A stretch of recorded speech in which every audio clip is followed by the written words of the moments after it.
very special to me.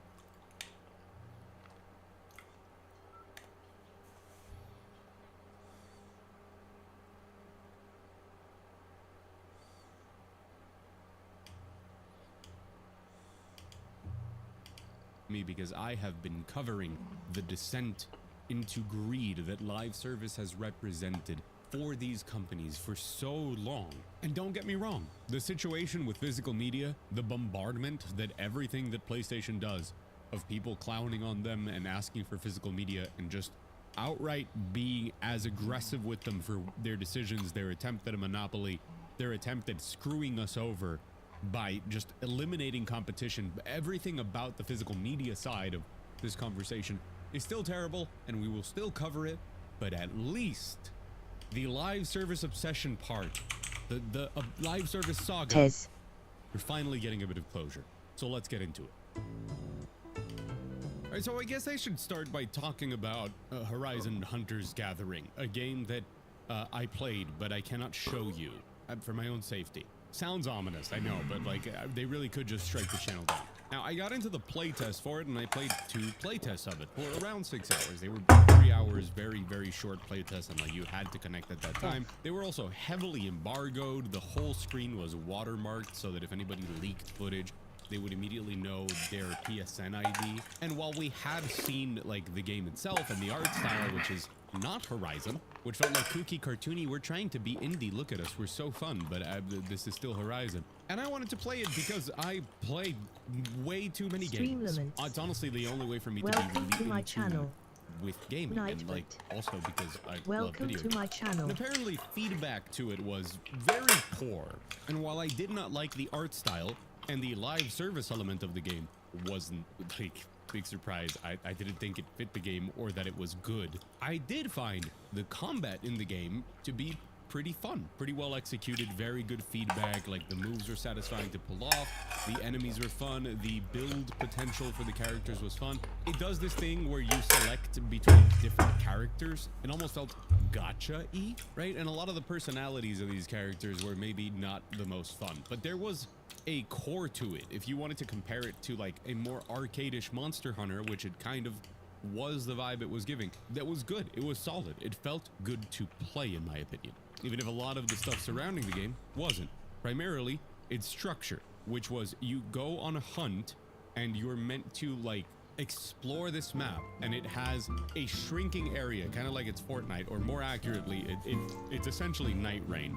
You have to run around the map with your squad of 3 and then beat different enemies and explore different parts of the map to gain bonuses, to gain better equipment, better perks in this kind of roguelite system for each run, and then tackle the boss. But then it also had other missions that were more straight up gauntlets of skill, and not just always like that Night Rain formula. And like, don't get me wrong, a lot of what this game is not good.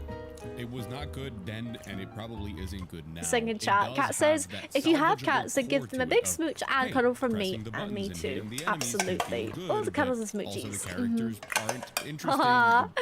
This is happy Saturday, happy cat day. Indeed, it's so cute. I love it. Camille says your heart field is super cute. I did like a half moon. That's stunning. I want to do that as well. What?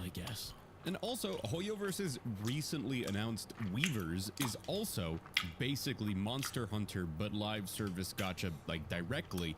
And I'm very curious to see how that pans out, as well as Monster Hunter's Outlanders, which is just straight up Monster Hunter, but mobile and gacha. So obviously, people are trying to see if they can strike gold with this precise combination.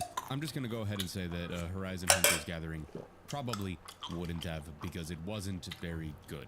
No matter how much I can say that, oh, well, pressing button good.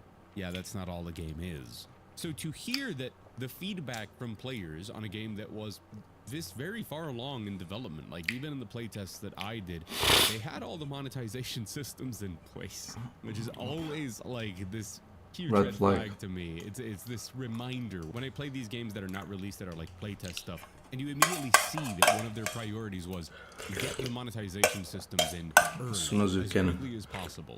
It's a reminder that a lot of these games are designed around their monetization systems and about the different treadmills and systems that they put in place to keep people playing the live service. But anyways, that's neither here nor there. to see them receive the feedback from players, from fans, and say, okay, we shouldn't be doing this. This doesn't fit. Right? And this is speculation on my part, but let's not kid ourselves that it was a mandate from PlayStation to make a live service game within the Horizon universe because they wanted a live service game in every universe. They wanted a live service God of War game. From stuff we've heard of ex-PlayStation employees, a lot of these people that work on these franchises didn't want to make these games. But PlayStation went around to every studio and said, pitch us live service projects because essentially that's the only thing we're going to greenlight. And if you don't pitch us that, we're going to have to consider if the studio is redundant or how many people in the studio are redundant, which then led to every PlayStation studio pitching only live services and, of course, all of them getting greenlit even if they would get canceled later down the line. This is different. To see them look at the game and say, okay, maybe you guys can rework it to not be a live service, and if you do, maybe it's a game that can survive as a multiplayer-centric Horizon experience. That is indeed a step forward. And what I find fascinating about it is that it only took them, all of the failures they've had to finally reach this. Now, make no mistake that PlayStation still is desperate for another live service hit. Right? They did have Helldivers, and Destiny 2 actually had a player base until they, that's where that is, right? And that's because they see the amount of money that other live services bring to them. They see what Fortnite brings in. They see what EA Sports Ultimate Team brings in every month. They see what their 30% cut of every transaction that goes through PSN is bringing them in without lifting a finger. And they say, man, wouldn't it be crazy if we got 100%? It's crazy.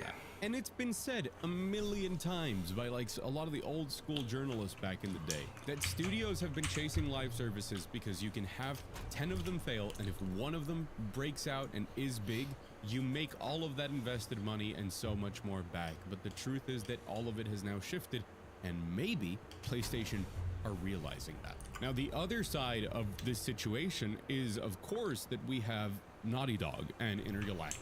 Turns out that Naughty Dog actually, from what I understand, Naughty Dog wanted to make The Last of Us online multiplayer factions, whatever you want to call it. They were into it, and they did it for 7 years. And the reason that they pulled the plug on it was because if they were to fully launch the game, which it was 80% done at the point that they pulled the plug, they would have needed to keep a lot of staff on board permanently working on factions to sustain it as a live service, meaning that it would significantly impact the production abilities of Naughty Dog to keep working on their single-player games, also known as their bread and butter. Now, I'm not an executive there to ask questions as to why you wouldn't push through the last 20%, and if it's doing well, you hire a bunch of people to sustain these live services that you keep saying would make so much money that it makes any other project seem meaningless. But in the end, that was a decision that Sony took, to the degree that The Last of Us online game director Vinit Agarwal said that he only found out that it was canceled about 24 hours before it became public, and that it still basically has traumatized him for real. Which, I'll be honest, I totally get it. Remember, we are talking about an ecosystem where what PlayStation was pushing onto their studios was for them to make live services. So to then pour everything you have, whether in the end it was really as good as they say or not, just to then have it ripped away suddenly and without previous warning, yeah, I'm not a monster, I can empathize with that. However, it wasn't until that cancellation in 2023 that, again, 70 to 80% of what is currently the Intergalactic development team actually started fully working on Intergalactic. Most of Naughty Dog was on this canceled project, which is the reason that there hasn't been a Naughty Dog game in so long. Almost as if that's a common trend across most PlayStation studios, that they now have this huge gap in their release cycles and also a canceled live service under their belt. I wonder who made these decisions. But again, it seems like they are now either backtracking on these decisions through these cancellations, or reworking them, or have more realistic expectations for what needs to be done. However, the final piece of this puzzle is, do they understand how to do the thing that needs to be done anymore? I think that's the big incognito for me with Wolverine, especially with a lot of the backlash of the game is currently undergoing. And I have mixed feelings on it because a linear action game where you hold forward on left stick and stuff explodes is still good.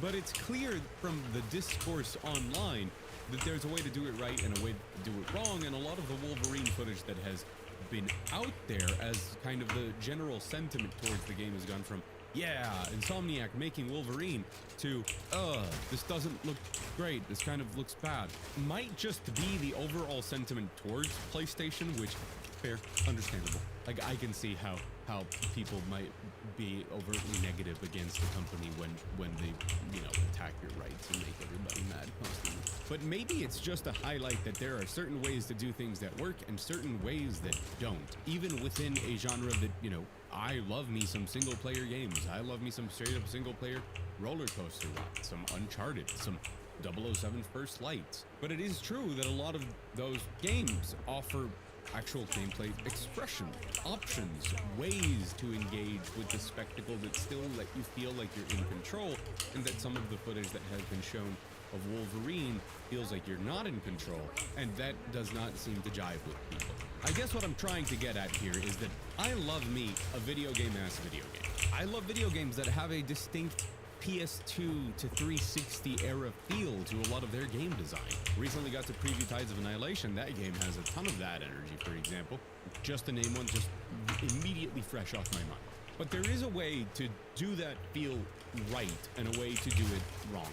To me, though, the part that matters the most is that I'm happy that we are reaching a point back in video games where we can start having these conversations again. Because for a while, it felt like we were in such a dry spell that any game that was a single-player focused adventure with like a start and an end, these roller coaster rides for you to enjoy that aren't trying to string you along with live services and a bunch of other crap, were such a rarity that when we got one, we were like, oh my god, it's water in the desert. Especially when it comes to PlayStation, that while they have still been releasing games, it's definitely not been to the pace that you would expect from them. So now that we can have these conversations again of like, well, what does it take to make a linear series of different hallways and arenas work as an action game? What does it take for this to be interesting to play and fun and not just something that, you know, is falling into the Focus M meme, the one that was like repurposed wrongly many times? But you know what I mean. This kind of AAA overproduced slop fest that people like to clown on because rightfully so, it is very clownable. The often cited millennial writing that kind of feels like you're getting hit over the head with a baseball bat with stuff that's obvious.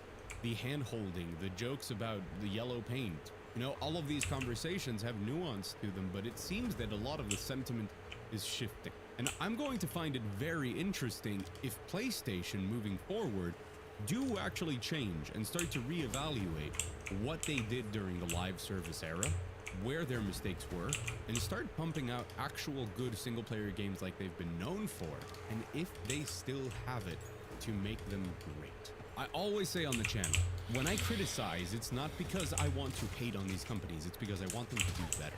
Oftentimes, it's because a lot of their decisions are so bad that they can be actually classified as objectively bad. They please nobody, they waste money, they make none. It doesn't matter if you're viewing it from the perspective of the customer that owns a console and wants to play a great game and has love and respect for a franchise and anticipation for a new entry, or if you're a shareholder, the almighty shareholders that govern decisions, what they are doing is just wrong. And I would like them to instead make great video games that make me happy, that I can play, right? That then I can do reviews on and like praise. And while a part of me feels like as long as a lot of these companies are publicly traded and beholden to the gold rush of consistently pumping out more and more money, the decisions that they're going to make aren't going to be conducive to our satisfaction and our happiness as customers, because there is a misalignment between what shareholders want and what customers want. But I would love for the needle to tick slightly back towards us in a way that we at least get to enjoy some good games along the way of complaining about how they're trying to treat us like numbers instead of people.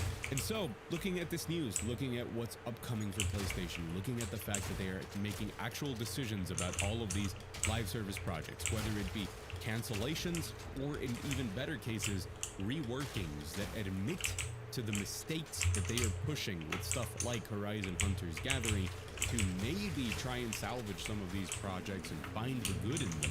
I mean, there's nothing to complain in, hey, let's take a step back, look at this and see what we can find that people would actually like. And I think that if we had more of that from the giant corporations, we'd have a lot more games to play and a lot less press releases to criticize. So here's hoping that this is indeed, finally, the end of PlayStation's live service era. And if it's not, it's fine, because I'll keep covering it, I guess. But I really would prefer the other option. Now let's just wait to see if Fair Games is canceled. Can't wait for that one. In any case, I've been Mug, and if you enjoyed the video, remember, hit the like button. Helps a ton. It's always appreciated. And if you like the way that I do things on the channel, maybe here by the end of the video, I have earned your subscription. And if that is the case, it is always greatly... It rhymed, though. By the way, I'm totally gay. Yeah. No, that's a way to go out. Ah, there you go. Make it so gay. Engage. Yeah. Engage. Oh, there we go. You got Now I'm back. it. All right. It's got his groove back. You got to get all the clever jokes out of the way because these videos are all 1 minute long. I'll meet you in my Reddit room now. Gay sex talks. Anyway. Anyway, what a tangent. Our first tape, Styles on Video. Who said that they heard of this before, Colin? You? Yeah. So Okay, so you're in charge of this one. I had a friend whose parents made her do this. So this is a thing back in the 80s or, I don't know, early 90s or something like that. But if you wanted to like change your hairstyle or whatever, see what you would look like with like, you know, a new you, they would go, they'd shoot a picture of you, and then they would like just basically copy and paste different hairstyles on you. And then they would send you, I guess maybe mail you this like videotape.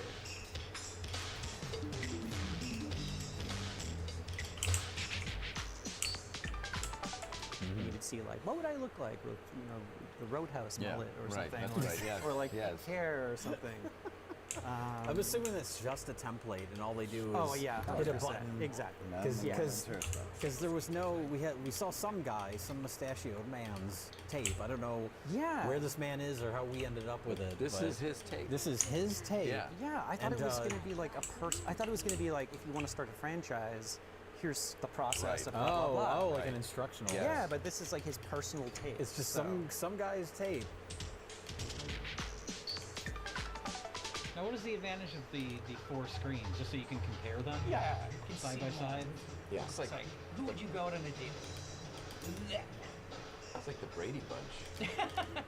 Here's the story It's just one sad dad. of a sad dad who went to get a new hairstyle of his own. Donahue. There's the Donahue. Why would you want to have your look like an old man? Yeah. Do you think his parents made him do this? His parents, he's like 40.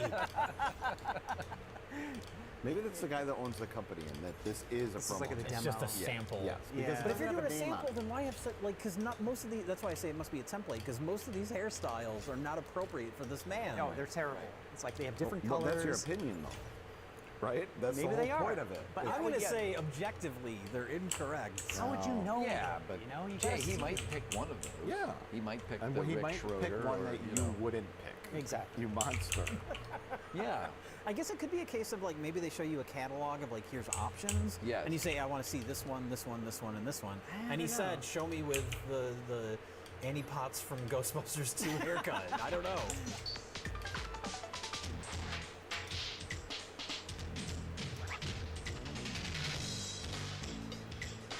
Do you ever think that this would be something you would actively think about ever in your whole life?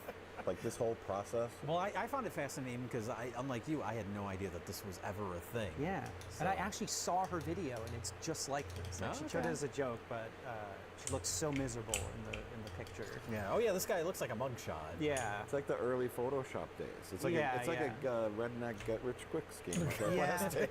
Somebody thought of this. Crank Like, it through. it's a great idea. I'm But gonna make $1 million. We were laughing because he had like that big mustache. Yeah. It was like, what if the mustache just changed styles? Yeah. Like, Yeah, they should have colored it to match the hair. Like, yeah. They didn't know how to do that.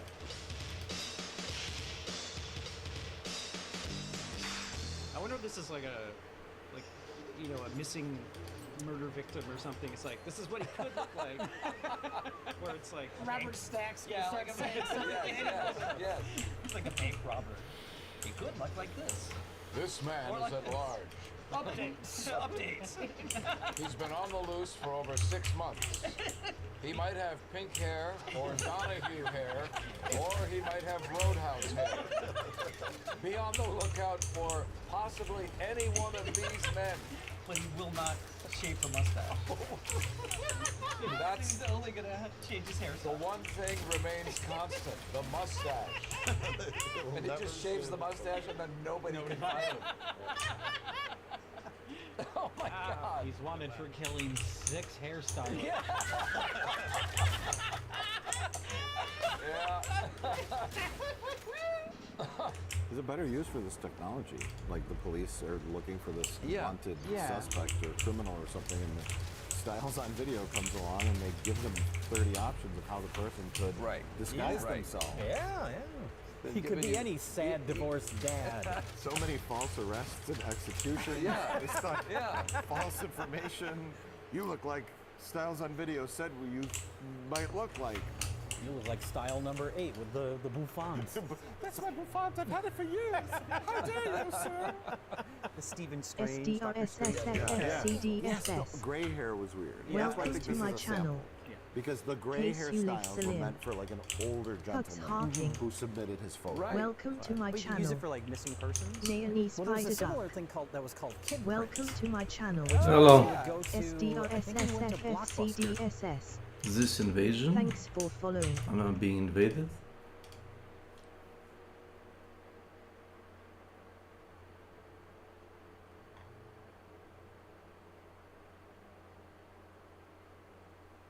Yeah, thanks. Damn. Account created. Nice.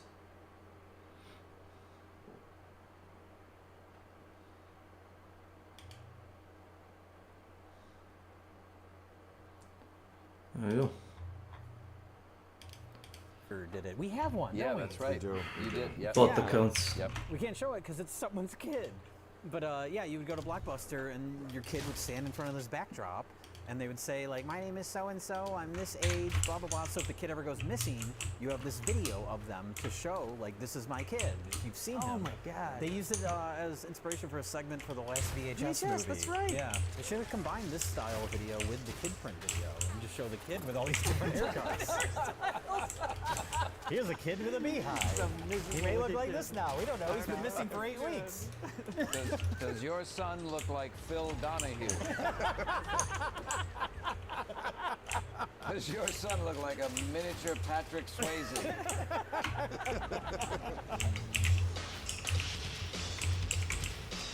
I'm assuming these are just like templates, and then for everyone that comes through, it's just the same.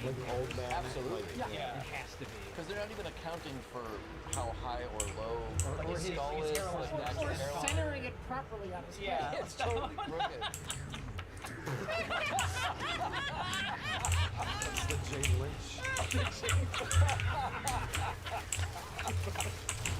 Well, what's a consensus on Styles on Video? No, I mean, it's a fantastic concept. The best thing is that it just stops. The video doesn't cut the, there's no credits, there's no copyright, there's no fade out, it just cuts to static. Yeah, Done. just We're done. We're done. It's like the ending of American Werewolf in London. Just cut the credits. The end. I thought you were going to say American Pie. It's like the ending of American Pie. American Pie in London. An American Pie in London. Is that the one where the pie turns into a werewolf? That's great. That's great. It's about David Naughton turning into a pie? Yeah. I wish I thought of that. That's a great idea. That's a great idea. You should get your buddy John Landis on the. You know what? We'll have shoot that. That's great. As long as the pie doesn't fly. as long as you don't Hey, Josh, remember what the guy in the Hollywood video said? If you have to think about whether or not to say it, you probably shouldn't. I mean, if we follow that guy's advice, then we should probably just shut down our whole channel. The show wouldn't exist. Let's do the opposite of that. The trick is If not you have to to think think about about it. whether or not That's you're going to say it, Just say it. Just say it. It's you don't need to think about it. Yeah. It'll get edited out though, right? Sure. Sure. Yeah, you bet. Often, people try to justify such remarks as teasing, but such comments are not funny and can lead to serious legal consequences. Oh, jeez. Can you tell our audience what you have there? This is a Mr. T in your pocket. I've had this since 1999, and I found it cleaning the other day. And I refreshed the batteries, thinking it would make the sound more, legible. What did you say? Quit your jibber jabber? Jibber jabber. I mean, that's appropriate for this show. Is that a fart? What was it? Make me mad.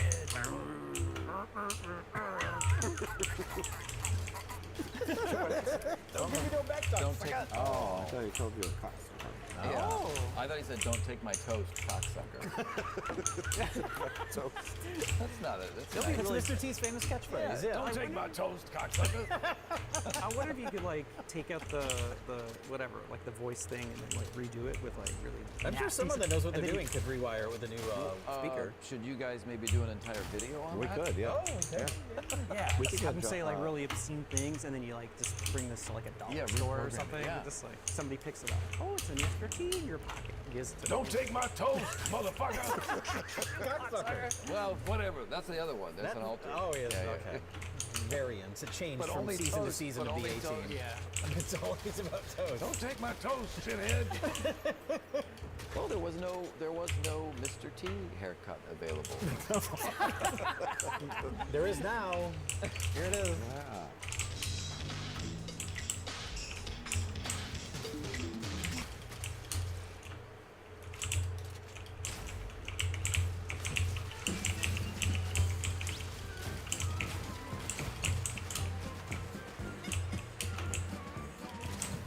So that was Styles on video. Oh.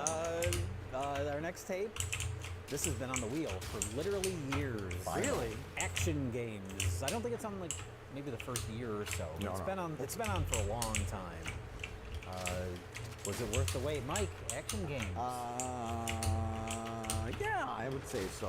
I enjoyed it. It's a little bizarre nugget in history of Sharon shares another. I guess a lot of videos we watch are get-rich-quick schemes. I mean, in the age of videotapes. Yeah. Hers is, I don't know, particularly embarrassing. Hi, parents and teachers. I'm Sharon Scher. I have been teaching preschool movement and gymnastics classes. Did we see her hair in the last video? I think we did. This Sharon share? She's Sharon Scher hair.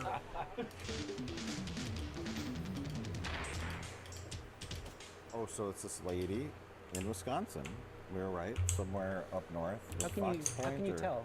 Glendale. I don't know. I just had a feeling. This is a piece of carpet padding, and I simply cut it into a long strip. The next part of the trick is to go under that ladder. On this side of the room, I have some wonderful hats. Well, what tipped you off? I don't know. I just had like a gut instinct. You cannot stand on the hoops or they're going to flip up and pop you in the nose. So I was Sharon. Come to the hoop. Sharon Oh, Scher, no. she has some kind of, I'm assuming some kind of background as an educator or child rearer or So something. she said. I mean, she was good at Runs a daycare, maybe? keeping those kids in line and keeping them doing her activities. And this is like a DIY, you're stuck in the house with a bunch of kids, 12, 13 kids for some reason. On a rainy day? On a rainy day, you don't have to go outside. They can't play in the yard and throw a ball around or do outdoor stuff, so you're stuck inside. So what do? You set up some ladders. We make the kids wear baseball caps and ties. You have them jump over milk jugs. Milk jugs, yeah. And a dirty carpet padding strip. And have 'em jump over it like a Duct tape on. Yeah. Duct tape together, there's urine stains. What I have to do first of all is tell the people at home just what we're using for our game. This is a piece of, oh sure they can hear me because of my microphone. Shut up. Oh my God! It's a piece of carpet. Oh, ew! Duct tape together. Piss stains on carpet foam? Yeah, that's just that's carpet foam. So this is traditional carpet foam with duct tape. The next part of the trick is to go under that ladder. Then Katie's going to climb that ladder. When she gets to the milk carton, she's going to jump. Some kids And getting then killed. you're going to take turns pissing in these jugs here. The key is to fill it all the way up to the top. Oh, I mean sideways and over. That's a great sideways. Why don't I show you? Yeah, let me show you, dummy. Yeah. Try my trick now, Katie. Try mine. Do it right. The right way, Katie. Katie's always fucking up. Ah, what a fun game. Jumping over some dirty carpet. And today I jumped on a carpet foam. What? But then you also have to have a big parachute and a bunch of foam balls. And who has foam balls but a clown? Nobody. Yeah. Nobody has 35 foam balls. Well, So the conceit of the whole fucking video falls apart halfway through. Yeah. I'm out. because nobody would have that Yeah, many foam balls, that people, was what... people have little ladders and they have some cloth to throw over the ladders. Sure. They might have a couple of milk jugs. As I told you before, this is not a real parachute. This is a sail from a boat. Yeah, but once you It was a get, sail. It was actually a sail. It was a Oh, boat sail. okay. So maybe that makes more sense. maybe she was just saying a large piece of fabric, like a bed sheet, might do the trick. We could Good, go with a sure. bed sheet, yeah, because Yeah. the kids just want to do this. And I guess That's it. maybe like a dozen tennis balls. Maybe if somebody. Well, you don't want tennis balls. Those are going to be too hard. Those Okay. kids flap those around. They're going to smack someone in the head. But the foam balls, Foam balls. that's is a where you little- tapped out. Yeah, yeah. Because it's a rainy day, you have to do this today. You don't have all these supplies. I thought it was gonna be real like Stuff that we could, people at home take could. I got. kitchen table chairs, and she had 30 fucking hula hoops. No one has 30 hula hoops. They have one, right? Right. So they take all the chairs from the kitchen table and do, you can do Yeah. what is it called, musical chairs, or take toilet paper. I mean, everyone usually has toilet paper. Sure. And make a maze with toilet paper on, stuff like that. Make a fort out of the couch cushions. Yes. That type of yes, shit. Yes. Right. And I got you. it became too profit intensive halfway through. Well, you'd have to have all this stuff, and you'd have to have it in a storage bin, like in your basement or something. Yeah, ready to just go. in case. Just in case. Ready to go. 27 Just in case children 27 show up at your house. on a rainy day. It happens. I was like, I loved the way she spoke. She wasn't she looked very serious, and it was like the intro. She was talking. She's supposed to be talking to the camera. Oh, yeah. Sort of like looking off screen. Her eyes are like sounds like she's delivering very bad news. It sounds like if you don't listen to what she's saying. Her eyes are telling you like somebody died. Classroom She's news. delivering very bad news to somebody above and to the right of the camera. But also the fact that she had her top and her pants were all purple. It was all same color, so it kind of made me think of like a supervillain or something. We thought they were being trained for a child army. I thought it was some sort of ritual. This was some sort of that's right. she was conjuring some sort of spell, and you need the kids to stand around the hula hoops in this specific Blood on order. their face. Is everybody in a hoop? Oh, very good. Kelly needs a hoop. And you put blood on their face. Yeah, that's right. Sort of like war paint almost. Yeah, exactly. Yeah. And then you sacrifice them to the god of foam balls. Yeah, the I don't weakest know. one. Whoever's not left in the hoop at the end has to get sacrificed. Take him out to the yard. There was that one creepy kid in the background that was just he was just standing he was just there. standing there watching everything he's the enforcer. He's gonna if somebody steps out of line. Man. Obstacle courses keep children moving and provide them an opportunity to participate in a variety of movements. Oh God. No, you weave through them. This is awful. No. This is fucking awesome. It looks like they're wearing scissors around their necks. Yeah, they got little badges. Oh. But you're Oh, right. little ribbons. Yeah, they're little ribbons. They're winners already. This is like a Al They Qaeda. do look like horses. They're gonna start firing AK-47s into the air. Oh no. This is how we defeat the We're infidels. preparing for jihad. It's a child soldier training. Come on, you maggots. Come on, step it up. 1, 2, that's it. Come on. Oh, you knocked it over. Idiot. That's 20 push-ups. Yeah. I wanted to see something horrible happen. Like there's an accident, like a kid falls into the fireplace. Yeah, gets really hurt. Or The popcorn, man. The popcorn was very dangerous, yeah. Jesus Christ. But at least she kind of sent them away, like, you know, a few feet stand away. back. But that's what I was waiting for. Like, yeah, get away. And one of the kids to like back up into the TV and knocks the TV off and it falls over on one of the other kids. And Fall in the fireplace. one of the kids falls into the fireplace. Like, I was waiting for disaster to happen. These are all hats that I have left over from home. When my boys played on different softball teams or when my husband played. I was gonna say when my husband died. Oh no! And I buried him underneath. Now we're gonna play a game called Can You Find My Husband's Corpse? Can you dig a 6-foot deep hole? Come on, you maggots, dig that hole deeper. Until you hit solid ground, you will feel a wood crate on the end of your shovel. That is where my husband is. Tan Hut, you with the Sylvester the Cat shirt. You will be suffering succotash by the end of this. Let's go. I think that her husband was a businessman and he wore that outfit and he was gone all the time. Yeah. And this is her way of working out all of that pain. I'm gonna turn you all into little versions of my husband and make you jump through hoops. Okay? We're gonna put little war paint on you. And we're gonna do exercises and we're gonna make some hot popcorn and give it to a 3-year-old. And you'll never leave me or cheat on me again. Yeah, what if I kept thinking it was like breakdown, you know? And they go hunting through the basement and they find like all the clothes. Yeah, and all the couples and stuff. And, like the wallets. It's like a bunch of wallets and like stuff. It's like Of all of her previous husbands that mysteriously went missing. Yeah, The backstory is her husbands, they didn't die. Right. Not naturally, anyway. That's right. They were going to leave her because of her hula hoop obsession. Yeah. And she killed them. So that's why she has all these ties and hats. I'm so tired of you playing with those damn hula hoops. She choke him with a Why hula don't you hoop? make love to me? All you do is eat popcorn and hula hoop. You got this extension cord going all the way across the middle of the living oh room. yeah. It's like the last thing he saw before he died was just like a bunch of kids running towards him. Yeah. With the little neckties. The neckties. The war paint, everything. No! No! No! Oh no! He's got a big parachute. No! Not the foam balls! No! They bury him in the foam balls.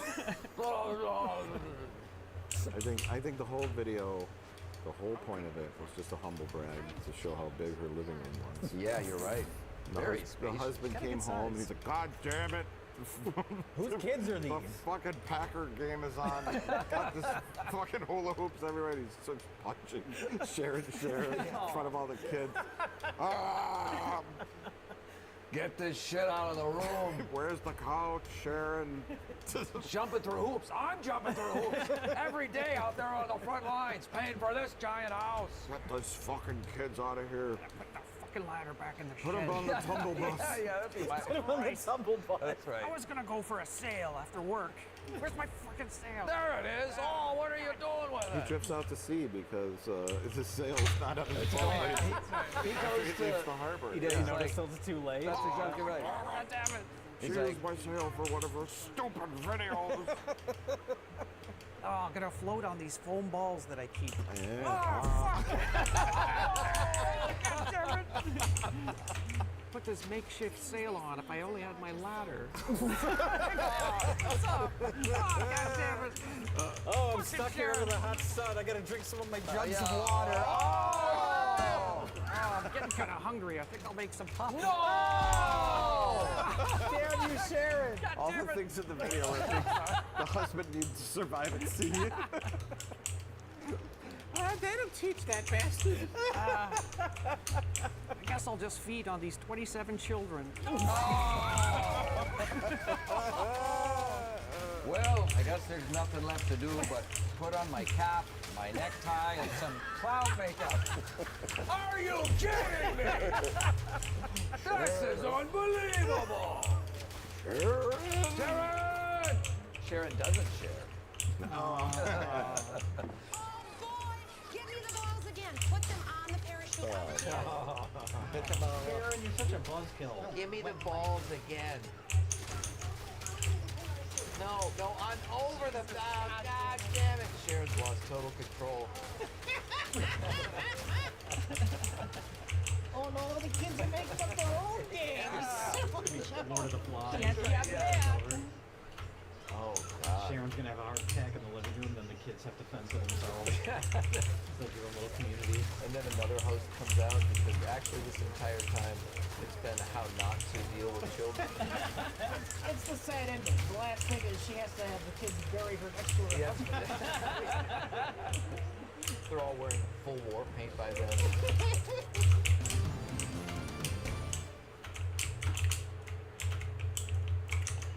Well, Josh, I think you're the only one here that has ever worked in a video store. Is that so, true? Yeah. You're the only one qualified to explain. I had to think about it. Hollywood TV. You had to think about your own history and trying to remember what happened in your life. Did I ever work in a video store? But Hollywood Video, which Colin, we discovered, you didn't know that Hollywood Video was a thing, which I guess makes sense. They didn't have I them in- completely misread this video. They didn't so have I them in thought Canada, so. maybe they did, but I know the logo. Like it's very Yes. familiar.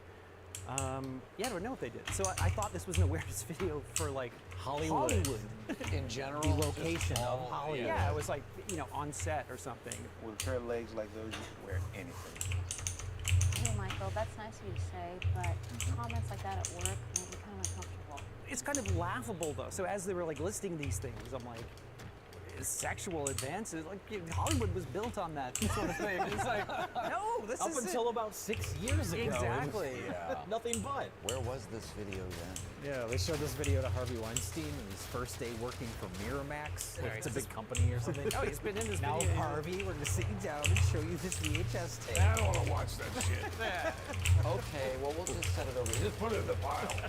He hasn't stopped laughing for 40 minutes. Watching this video. Like Cape Fear.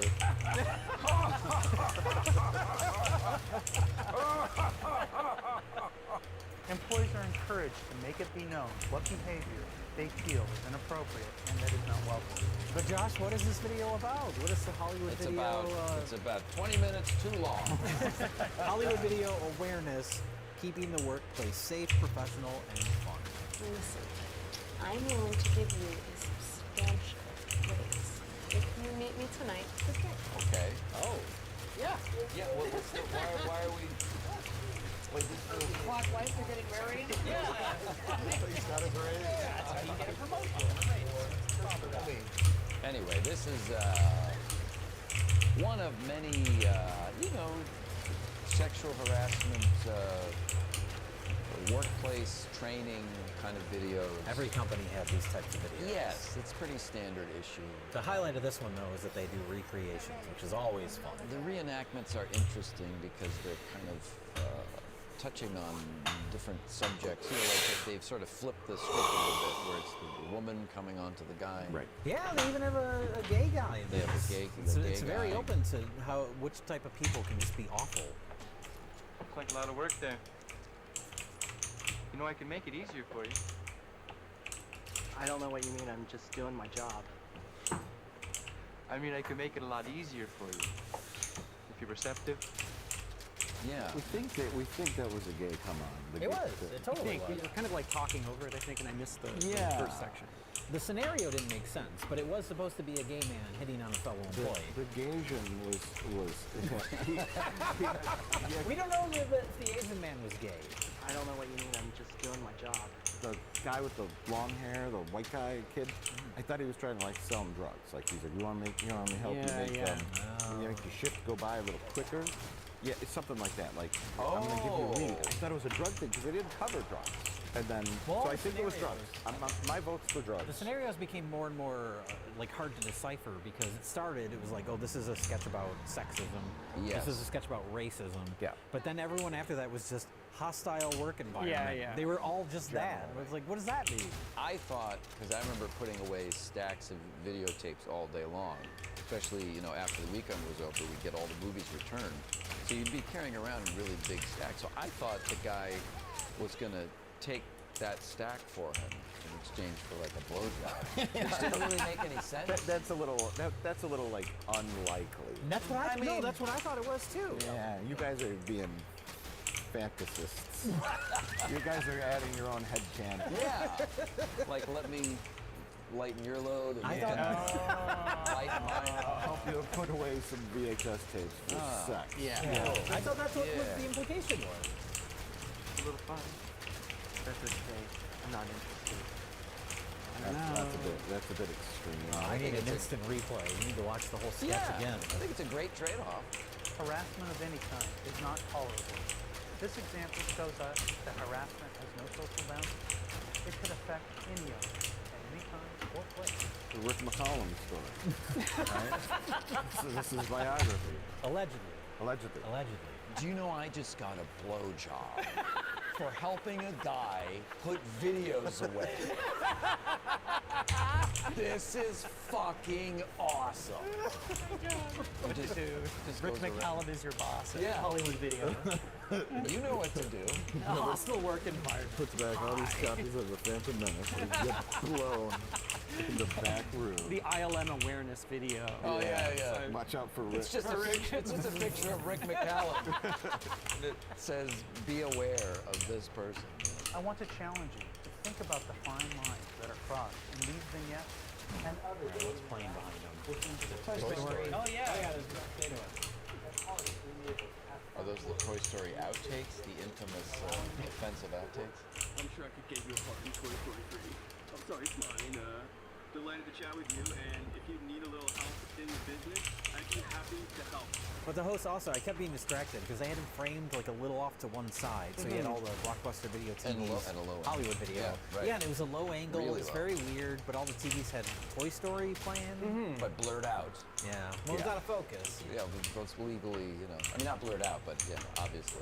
I don't think anyone else is going to see this other than internal. Yeah, like I don't an think they were internal worried video. about copyright. I think Yeah. they just wanted something visual, but it was distracting because you want to watch Toy Story You can when see it's all on. the scenes I happening. was like, Yeah, oh, there's exactly. Mr. Potato Head. I shouldn't be thinking that in a video about sexual harassment. I did like the one where the guy, he's stacking tapes and then the boss comes over and asks him how his date went. Yeah. I thought you were married Friday night. How'd that go? It was fine. Yeah, were you guys alone? Were your roommates home? My roommates were home. What are you getting at? Employee relations, Elise speaking. Hi, my name is Mike. I left a message for my district manager. And then he was cuts to him on the phone with, like, I guess the Hollywood Video HR department or something. Yeah, standing by. He's like, something keeps happening at work. and Looks I'm like he's reporting like a murder. He's like so intense. But it's just like funny that he's wearing like a cummerbund and like a bow tie. Still. They should have had Toy Story playing behind him for Yeah, that. exactly. They should have Look, there's Mr. Potato Head. They should have hired Pixar to do like an animated reenactment of like all the videos with like Woody and like Buzz Lightyear. It's like, Oh my God. Oh, that would be amazing. yeah, he's like, Woody, I'm just trying to stack these VHS tapes. And he's like, there's a snake. Put my snake in your Put your snake in my boot. Wait. Hey, Buzz. You want some help with those tapes? It's fine. Oh, come on. All the reenactments are Toy Story Just Toy characters. Story, yeah. This, I'm getting Potato Head. I kid. He would do the intro though as well, and he'd look really uncomfortable. Hello, Yeah, that's right. I'm Mr. Potato Head. They'd have like, because you know you can change out the eyes on Mr. Potato. Yeah, so they have that's the ones right. that are like looking in different directions. I do know a way. Free fair and the Empire Force. I have one last resort. I fear it, but it is my last hope. We imprisoned Ecliptic, the Black Jaw in Lesotho, alone for his crimes. Isolated like that, without any other souls in the levels. The stone forms seem to retain much of his personality. Do I dare drain my own lifeblood into something we used as a punishment worse than death? We have toiled so long to defeat death. All I know now is fear. If the sky turns to blood, the flames consume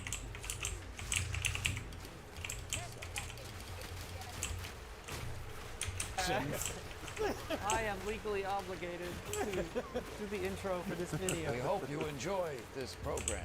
There's a situation that keeps happening with my manager that's making me feel real uncomfortable. We were joking that the what he calls HR, she would start harassing. Yeah, that's right. So what are you wearing? It's like, well, yeah. So did you get to her today? Were you? Were the roommates home? Were you? Oh no! You want to loosen up that cummerbund? We want to talk about your room?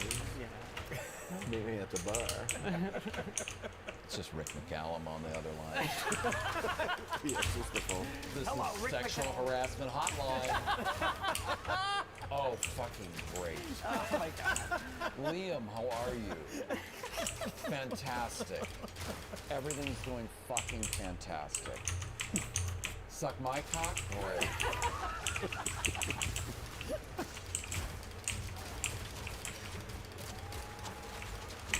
Hey, Whitey. Yes, everything's reversed. Dude, I gotta pass. Basketball's not my sport. Oh, come on, man. You people are all naturals at the game. Man, can't believe you just said that. So the Hollywood video. Yeah. Very, very forward thinking or well crafted in terms of the role reversals, right? Effective video, I guess. I don't know. Well, it was inclusive because it showed that a gay man could also be a drug dealer. Maybe that's what's happening. And that's We okay. still don't know. Yeah. It's a big Could question. be. It's up to you to decide. Just a little fun. I've been offering drugs and sex at the same Can time do for putting both, away those yeah. tapes. It's a lot of work, those tapes, I guess. Well, they do. You get tired out after a while. I think they just wanted to leave that whole sequence open to interpretation. This was somebody's attempt to put a little artistry into Oh, this, you think so? this Very corporate little. video. Yeah, Yeah. very little. A little ambiguity. in That's there. why the whole tape ended with just a little top spinning on the table. The weird thing, it was like funded by Big Salmon, I think, because it ends with sockeye. Oh, well, yeah. Oh, You were saying that sounds like a racial slur. Yeah, it does. It isn't a real one, but it just sounds like it should be. Yeah. Sockeye? Hello, yeah. I just had a. Tell me everything. Oh, I fucking love sockeye. Fucking awesome. I've always wanted to bang a sockeye. Oh my God. We're gonna ship 200 pounds of sockeye. I'm gonna fuck every one of you. Fan-fucking-tastic. Oh my God, why did I call this fucking number? Lou? There's a situation that keeps happening with my manager that's making me feel real uncomfortable. And I'm afraid if I say anything, I'll be fired. I'm so fucking happy. You're making me uncomfortable. That's the point. You're making me uncomfortable. Maybe that's, yeah. And no one should be uncomfortable at their job. Except for Jeff. Except for That's right. Yeah, this is a hostile work environment, Mike. You should watch this. But Red Letter Media should have an awareness video. Colin, take it up with our HR department. It's right behind you. That's a toilet. Yeah. I left a message for my district manager, and now I'm calling you because there's a situation that keeps happening with my manager that's making me feel real uncomfortable. And Fantastic. All right.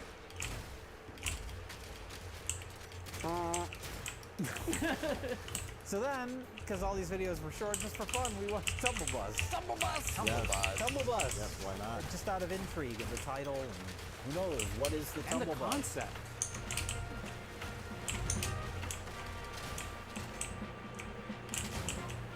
Oh! It's a bus with a bunch of shit inside. Sharon shares driving. Tumble Buzz.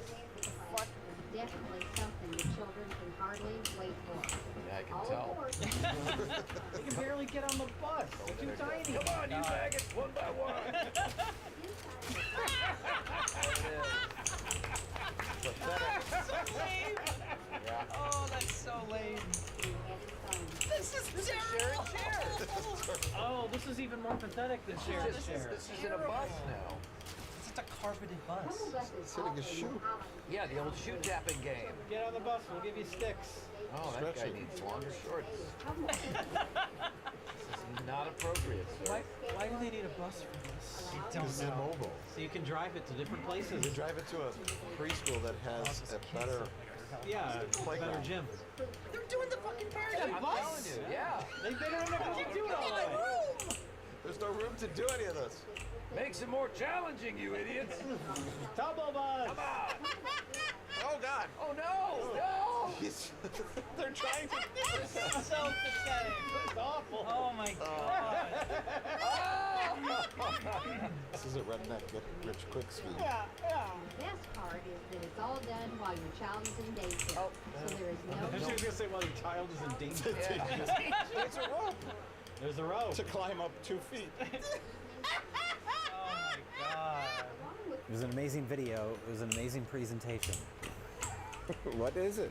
It's Tumble Bus. Someone tell the audience what it is. Somebody hollowed out a fucking bus and put carpet in it and a bunch of tumbling gear. Yeah. And just ushered children onto I it. called it a redneck get rich quick scheme. Yes. Yeah. And The focus of the video is they drive up to one school. Right. All the kids get on the bus. All aboard. It's time for fun. And that's like the worst example because all these schools have better equipment just in their playground. right. Yeah. It's a daycare, not a school. Was it a daycare? Yeah, the kids are younger than school age. They're Oh, like, that's they're the like other. 2. Yeah, they can barely They climb can up barely the, climb on the stairs. bus. The bus is not made for these kids' age. Yeah. So the idea is that the kids are bored at some kind of daycare, which, yes, a daycare probably would have some things for them to do. They would have many things for the kids to do. So you call the tumble bus, and then the tumble bus shows up, and all the kids are so happy they've been alleviated of their boredom. Yeah. And then they get on this They get to climb onto a rusty bus and jump on a trampoline where they'll hit their heads on the roof of the bus. Seems like contradictory. Help us! We're stuck!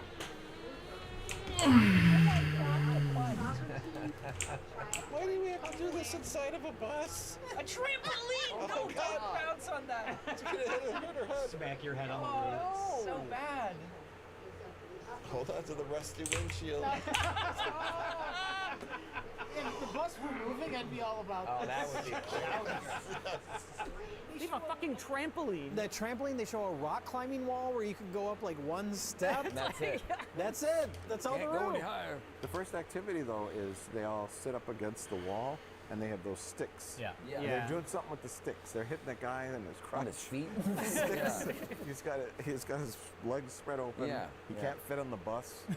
his shorts are too short. Yeah. And they're hitting him right in the bulge with sticks. Hostile work environment. Yeah. Yeah.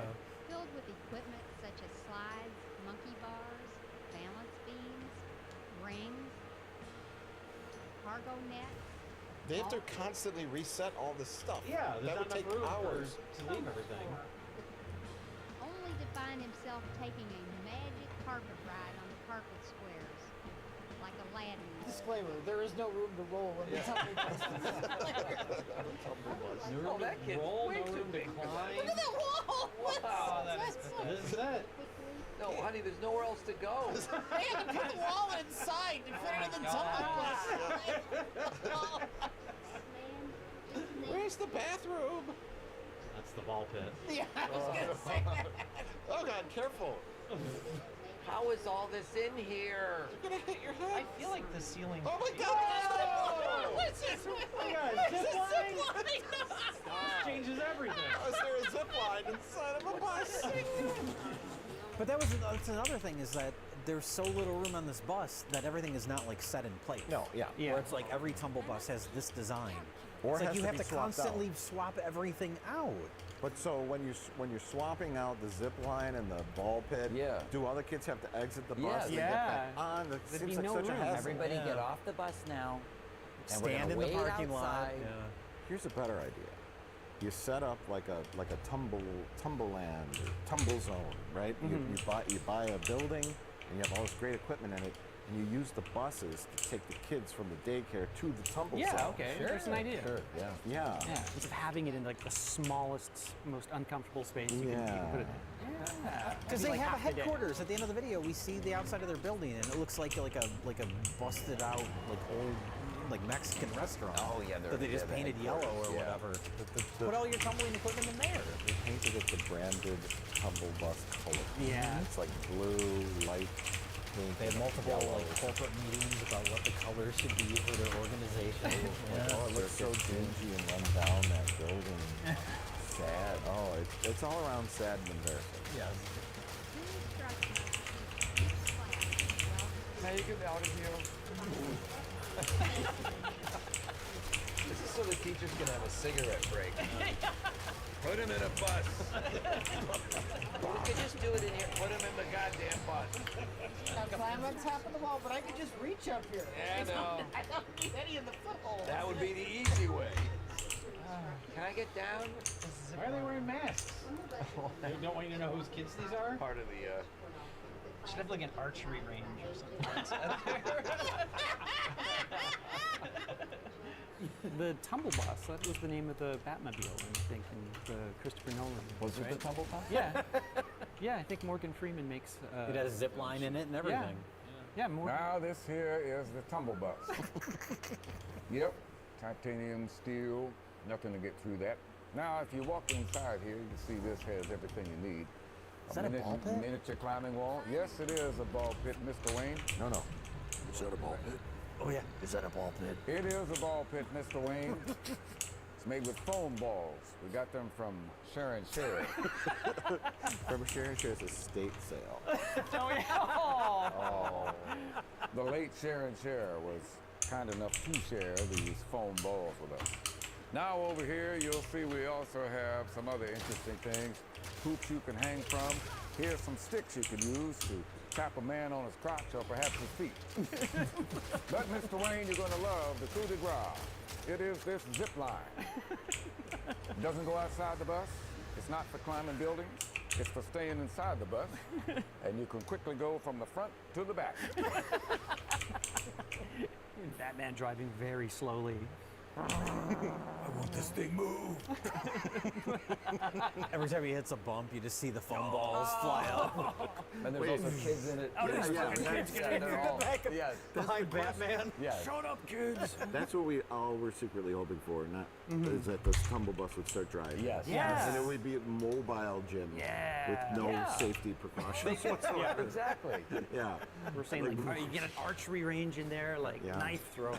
You know, it's just kids like spinning on the wheel. What is it, the fire? Yeah. Just all the We have a great time warming up with lummy sticks, doing gymnastics, playing party games, and parachute games. What a way to say happy birthday. Yeah, what a way indeed. Happy birthday, now climb this half wall, you asshole. Extra footage, deleted scenes. The extended director's cut of the Tumble Bus video. Yes, the Tumble Bus. Fuck this, I'm done. Snyder cut. Thank God, get me out of here. Please don't put me down. Now that the bus is filled with urine and vomit. What's in the Tumble Bus headquarters? That should be where all the tumbling equipment is. Yeah, exactly. What is actually in that building? Bunch of drugs. It's like a manufacturing lab. It's a meth lab. Yeah, the Tumble Buses are fun. Yeah. It's a bunch of like, Tumble Bus. It's a bunch of like naked women like shoveling the drugs in the bag. Yeah. Come on down to our headquarters. Oh The yeah. Tumble Bus. That's right, the Southern slang. What better way to say happy birthday than Tumble Bus? Yeah, no, I can think of a lot of better ways. Tumble Bus enjoys developing the self-esteem and feelings of accomplishment of the students. Especially because they're picking up the kids at like, it's a beautiful sunny day. They're picking up the kids in like this playground, it looks like. And at a location Yeah. that potentially or probably has Has like a slide, maybe a something. swing. sure. Kids all that to kind do. of stuff. Yeah, exactly. They're not picking them up from like a concentration camp or something. You know? Although it looked like a fenced-in enclosure. Yeah, or like or a children's hospital where they're all Yeah. sick kids and they have to lay in their hospital beds all day and they have a moment to go and play in the Tumble Bus. It's not that. It's very bizarre. I was thinking Oh no. I was just thinking of Vietnamese. I was just thinking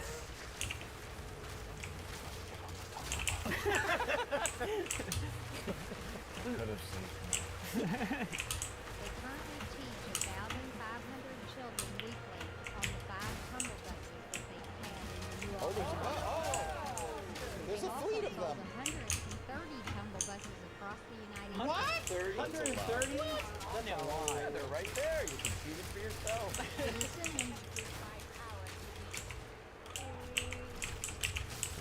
Just hold on for way too long. Jerry, stop. Jerry, stop the bus. Jerry, stop the bus! Oh my God! The children on They're tumbling. The tumble buses tumbled down the cliff.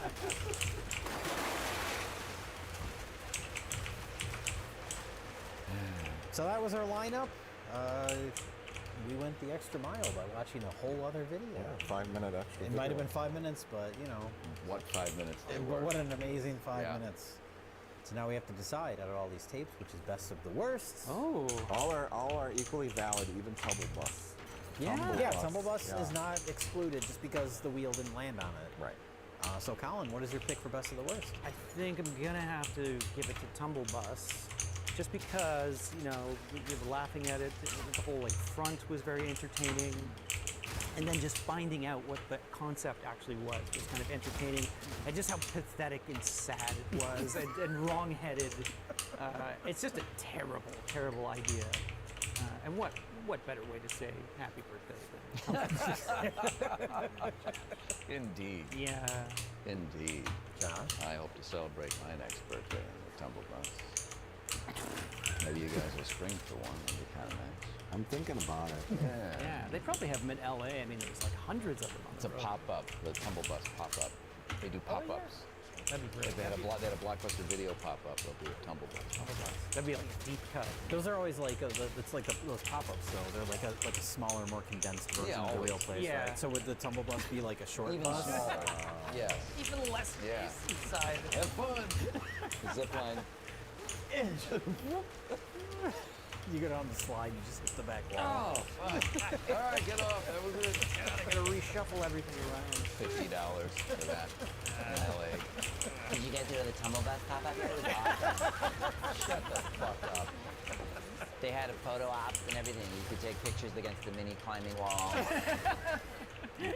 Peter Dinklage gets upset and makes a statement. Oh, yeah. I don't really care for this Tumble Bus. It's very small. You know?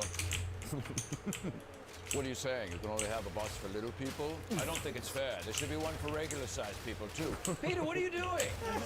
It's not right. Stay out of He it, just Peter. took jobs away from so many small buses. Exactly.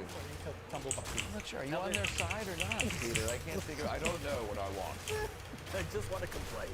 Now all the buses are CGI. Yes, Yeah, that's yeah. right. Yes. Swapped out. And they're cartoony Yeah. buses. Now I'm happy. I'm satisfied now. No more Tumble Bus. Cartoon talking Tumble Buses.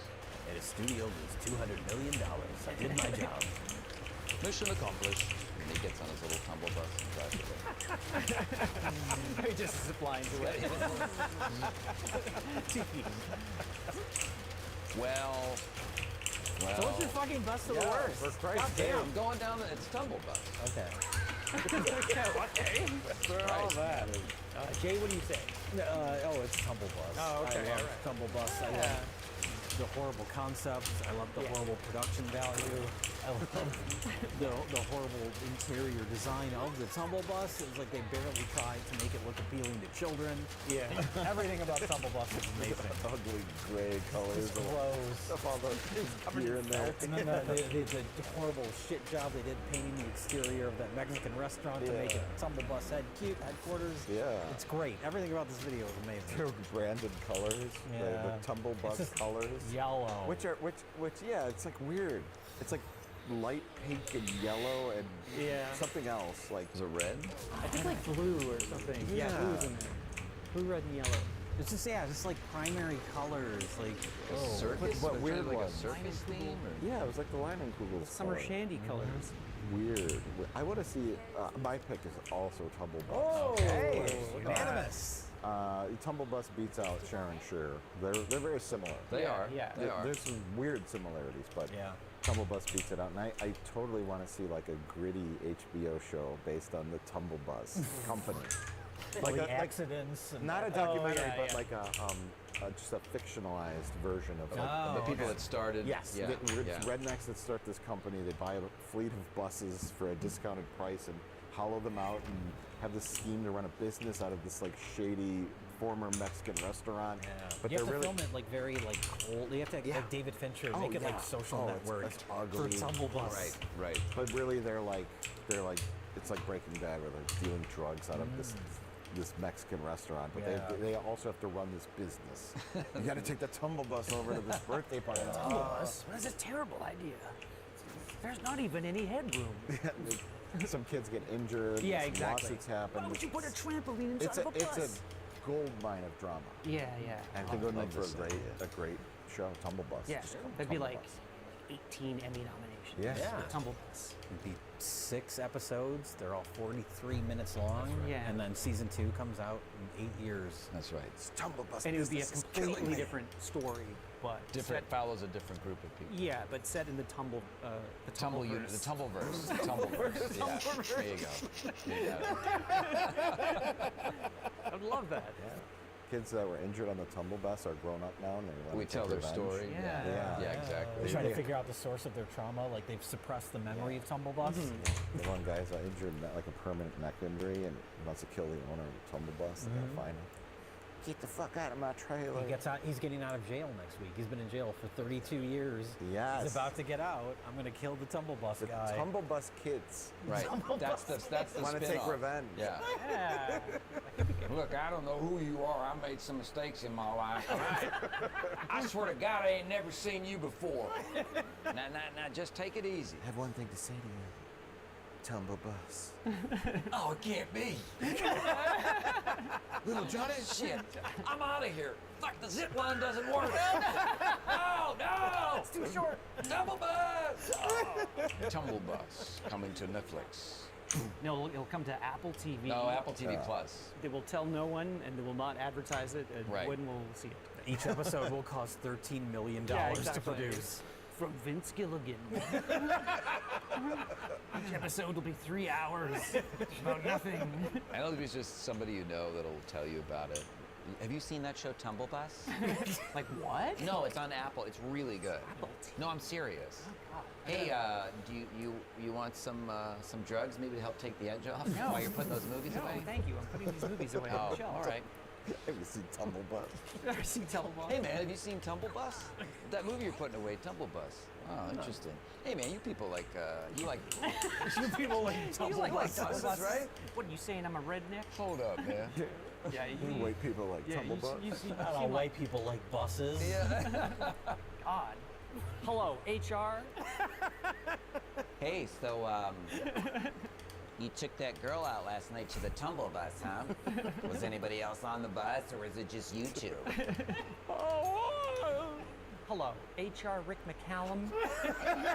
This is fucking awesome. Tumble Bus. That was all in the trailer, by the way. Yeah. Everything that we just did. Oh, that is the trailer. Tumble Yeah. Bus. You don't even have to make a Tumble show. This has been my dream since I was a boy. To have gymnastics on the bus. And now you're fucking me. You're saying I can't? Well, I'll show you I can. I'll show the world. That's like the origin story. Yeah. I Be the most successful company. I just don't know. We've spent all our money. All the money we was gonna put in it. Who cares, Sharon? Sharon Share, there's like a whole thing. Oh, I love it. Ties in. Yeah. You want to keep the Tumble Bus running. You want to keep your business going. You got to start selling drugs out of the back of your restaurant. That's it. Yeah. What if that was The her headquarters. husband? That's Headquarters. exactly it. Well, it was a They were restaurant. married. Former restaurant. Yeah, that was her husband.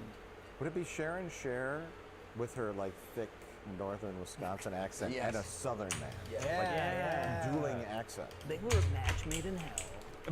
Or heaven. So Amy Adams is Sharon That's Share, right, of that's course. right. Yeah. No. You get Kate. Pure she Phil. was, the Kate. Welcome what's to her my face? She channel. played in the movie. Our review is stream.com. The guy who plays Wolverine, Hugh Jackman. Kate. Beckinsale? No. What, in the musical one? Yeah, with Neil where he Diamond? plays the Neil Diamond impersonator. Because she does that overblown Wisconsin accent. in that Hudson. movie. Kate Hudson. Hudson. Kate Hudson is Sharon Share. Right, yes. Because she does the outrageous, out of control Wisconsin accent. And Walton Goggins as the head of Tumble Bus. Oh shit, that's the person. God damn it, we gotta run this fucking thing, man. This is gold, this concept. Come on, Sharon. We gotta live our lives. I want kids on zip lines, a fucking ball pit. Just imagine it. Are you with me? Oh, yeah. boy. Oh, you betcha. There it is. You Yeah, betcha. yeah. I don't know though. What's his name though? He doesn't have a name yet. He's a fictional. It doesn't matter. Yeah. My son called my lifesaver.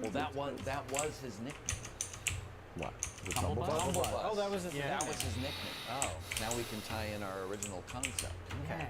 They used to call him the Tumble Bus. Yes. Yeah. Oh, he was a former bus driver Crashed a who had bus. a drinking A problem. DUI, He tumbled several buses. But he still has such a passion for buses. Yeah, that's it. And all the buses that he wrecked were going to the junkyard, but he And saved them. Yeah. He wants to turn that Refurbish them. awful nickname, that Yes. dirty Into nickname, something positive. into something positive. But then he gets sucked back For kids. into the, Yeah. the criminal underbelly by the drug dealer who He's on says you drugs. have to sell drugs. 'Cause it's not working. Played by Timothy Oliphant. Oh, that makes sense. He's the head of the drug He's the organization. guy? Yeah, that makes sense. It's like a justified reunion. I want to watch this now. This sounds great. Yeah. It's Apple. And there has to be a Call us. scene where, like, the Tumble Bus guy is in danger because the drug dealers are coming back. Right. He has no choice but to take the Tumble Bus and put it in drive. With the kids in the back. Kids in the back. And that's where it cuts to We black, see all- and you get the produced by credit. Where it's like to the next episode. Next season. That's Next- our season finale. Ooh, Oh my yeah. God. I had to take the Tumble Bus on the freeway.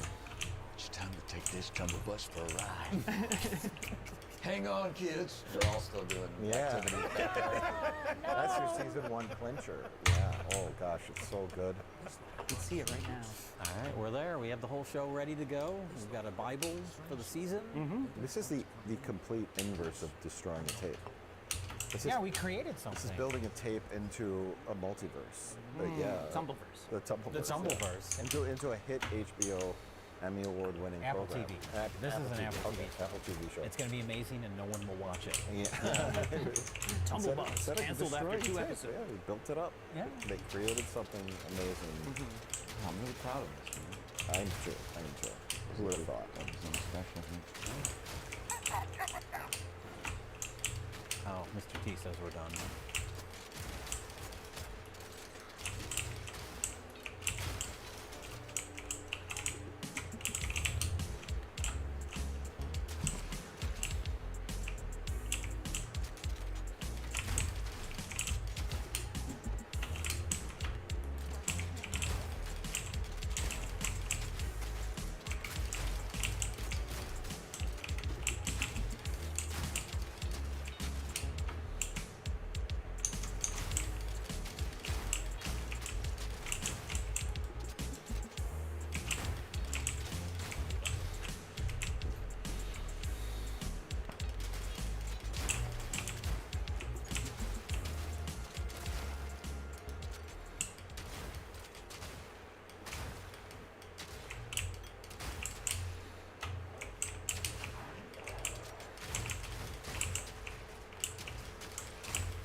Steve is crushing AI slop. Tasty slopper. Right now, there's an AI disclosure on Steam that says that the game doesn't use AI. That does sound like a joke, but it isn't. The game's called Crime Scene Cleaner. It was a proper hit that then got hammered with AI accusations. Now, the studio's defense was, we don't make AI art. We buy assets, and no one on Earth can prove what's inside those. And so, 20 months after the game's launch, they decided to file disclosure anyway, just to be safe.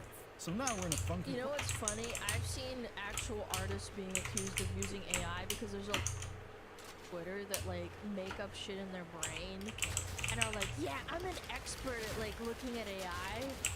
And it's like, bitch, you Like, you don't know this person. Like, yeah, granted, I'm sure there are actually artists that, like, started using it a little bit to help them, and you would never know that, but, like, yeah, I'm an expert armchair AI detector person. Place where players are angry, devs are nervous, and everyone is asking if, say, asset packs that they thought were safe now need a full audit. It is chaos. Why doesn't Blizzard Entertainment and Activision have to have, like, massive, what is it called, like, discrepancies, or, like, you're bullying a little indie game for being accused of using AI, but for some reason, all the big ones have massive, they basically have, like, passes to do it anyway. I know for a fact a lot of these fucking massive big ones are using it.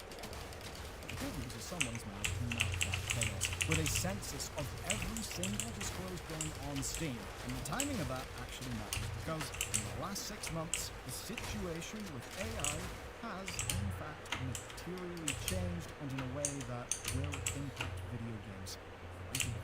Until recently, AI's promise in game development was, as most people saw it, bad image generation, pretending to be gameplay, right? Those shitty AI video things. Obvious, very coherent slop that nobody really wanted. But you may remember how Steam changed their rules on AI disclosures earlier this year. You see, that's when Gen AI coding agents got good enough to genuinely change aspects of software engineering. You could ask one of these to build a game. You know what's funny is that AI detectors, one of the best detectors is AI itself.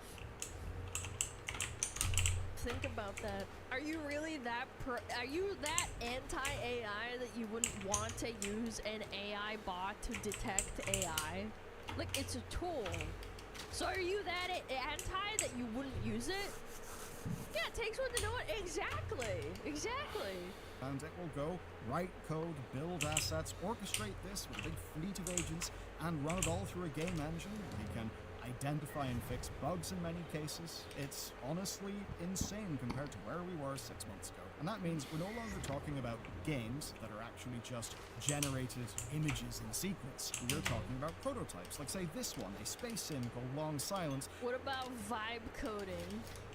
That was built by somebody running Claude Opus 5 in a big old loop for 24 hours. Certainly, the sorts of things that look impressive on like a viral X post are really just toy demos that can go viral. They're not really things that are like good, long-term, extensible software engineering for a real game project. No one's going to be out there one-shotting a game overnight, though the software engineering side of things, well, that actually could impact games quite a bit, because in the world of coding, there actually seems to be product-market fit for these models. Very much unlike, say... I mean, I'm gonna be real, this already looks kind of funnily and better than No Man's Sky when it launched back in the day. Because there wasn't like a massive transition screen that took 10 years to load in. And you actually loaded into a planet that looks kind of diverse. Like, I'm half joking, but man, they needed a lot of work, man. Looks Hey, that's the engine's fault, to be fair. Like, I think they genuinely tried to make that game half decent. A lot of the bad customer support experiences people Yeah, have No Man's or Sky the now is torrents awesome, of but them. like back then it was So such at least for now, we're ass. quite a long way from... Yeah, where's the boycott of Coca-Cola? Aren't those fucks still all drinking Coca-Cola and Sprite and Fanta and shit? Yeah, what about the AI co-op thing? And then, you know, fucking, oh, I'm gonna boycott Coca-Cola. I'm just waiting for Coke Zero. Elon Musk's claim that XAI will be generating games Think that at scale affected their customized sales? I to kinda you doubt it. by 2027. You can find some of these things fascinating or repellent, whatever you wish, but either way, this is why Steam are mandating disclosures of anything AI that is player-facing. We now actually know that Steam are enforcing this. Devs told Game Discover Co. Steam is checking, Steam is catching it. And in one case, Steam was actually able to pick up that a background artist had used some Gen AI stuff for their art when the actual dev didn't even notice themselves. And that means that these Steam disclosure numbers actually do mean something. And the scenario they point to, that by 2028, 50% of all games on Steam could have an AI disclosure. It's a big number. You're probably wondering where it comes from.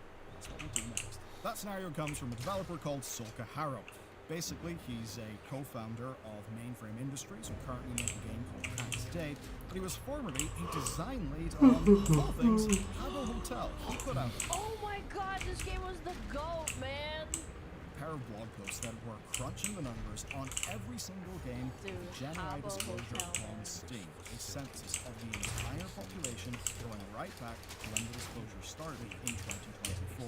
And what he found, oh boy, is that AI games are growing really fast. Yeah, AAA already does this. They've been doing it for years. I can't help but laugh. Like, there's so many anti-AI fucking, oh, the writing in Blizzard's game is like AI. Yeah, it is. It probably is. They really don't give a shit. Patch notes have spelling mistakes, grammatical errors. They don't make sense.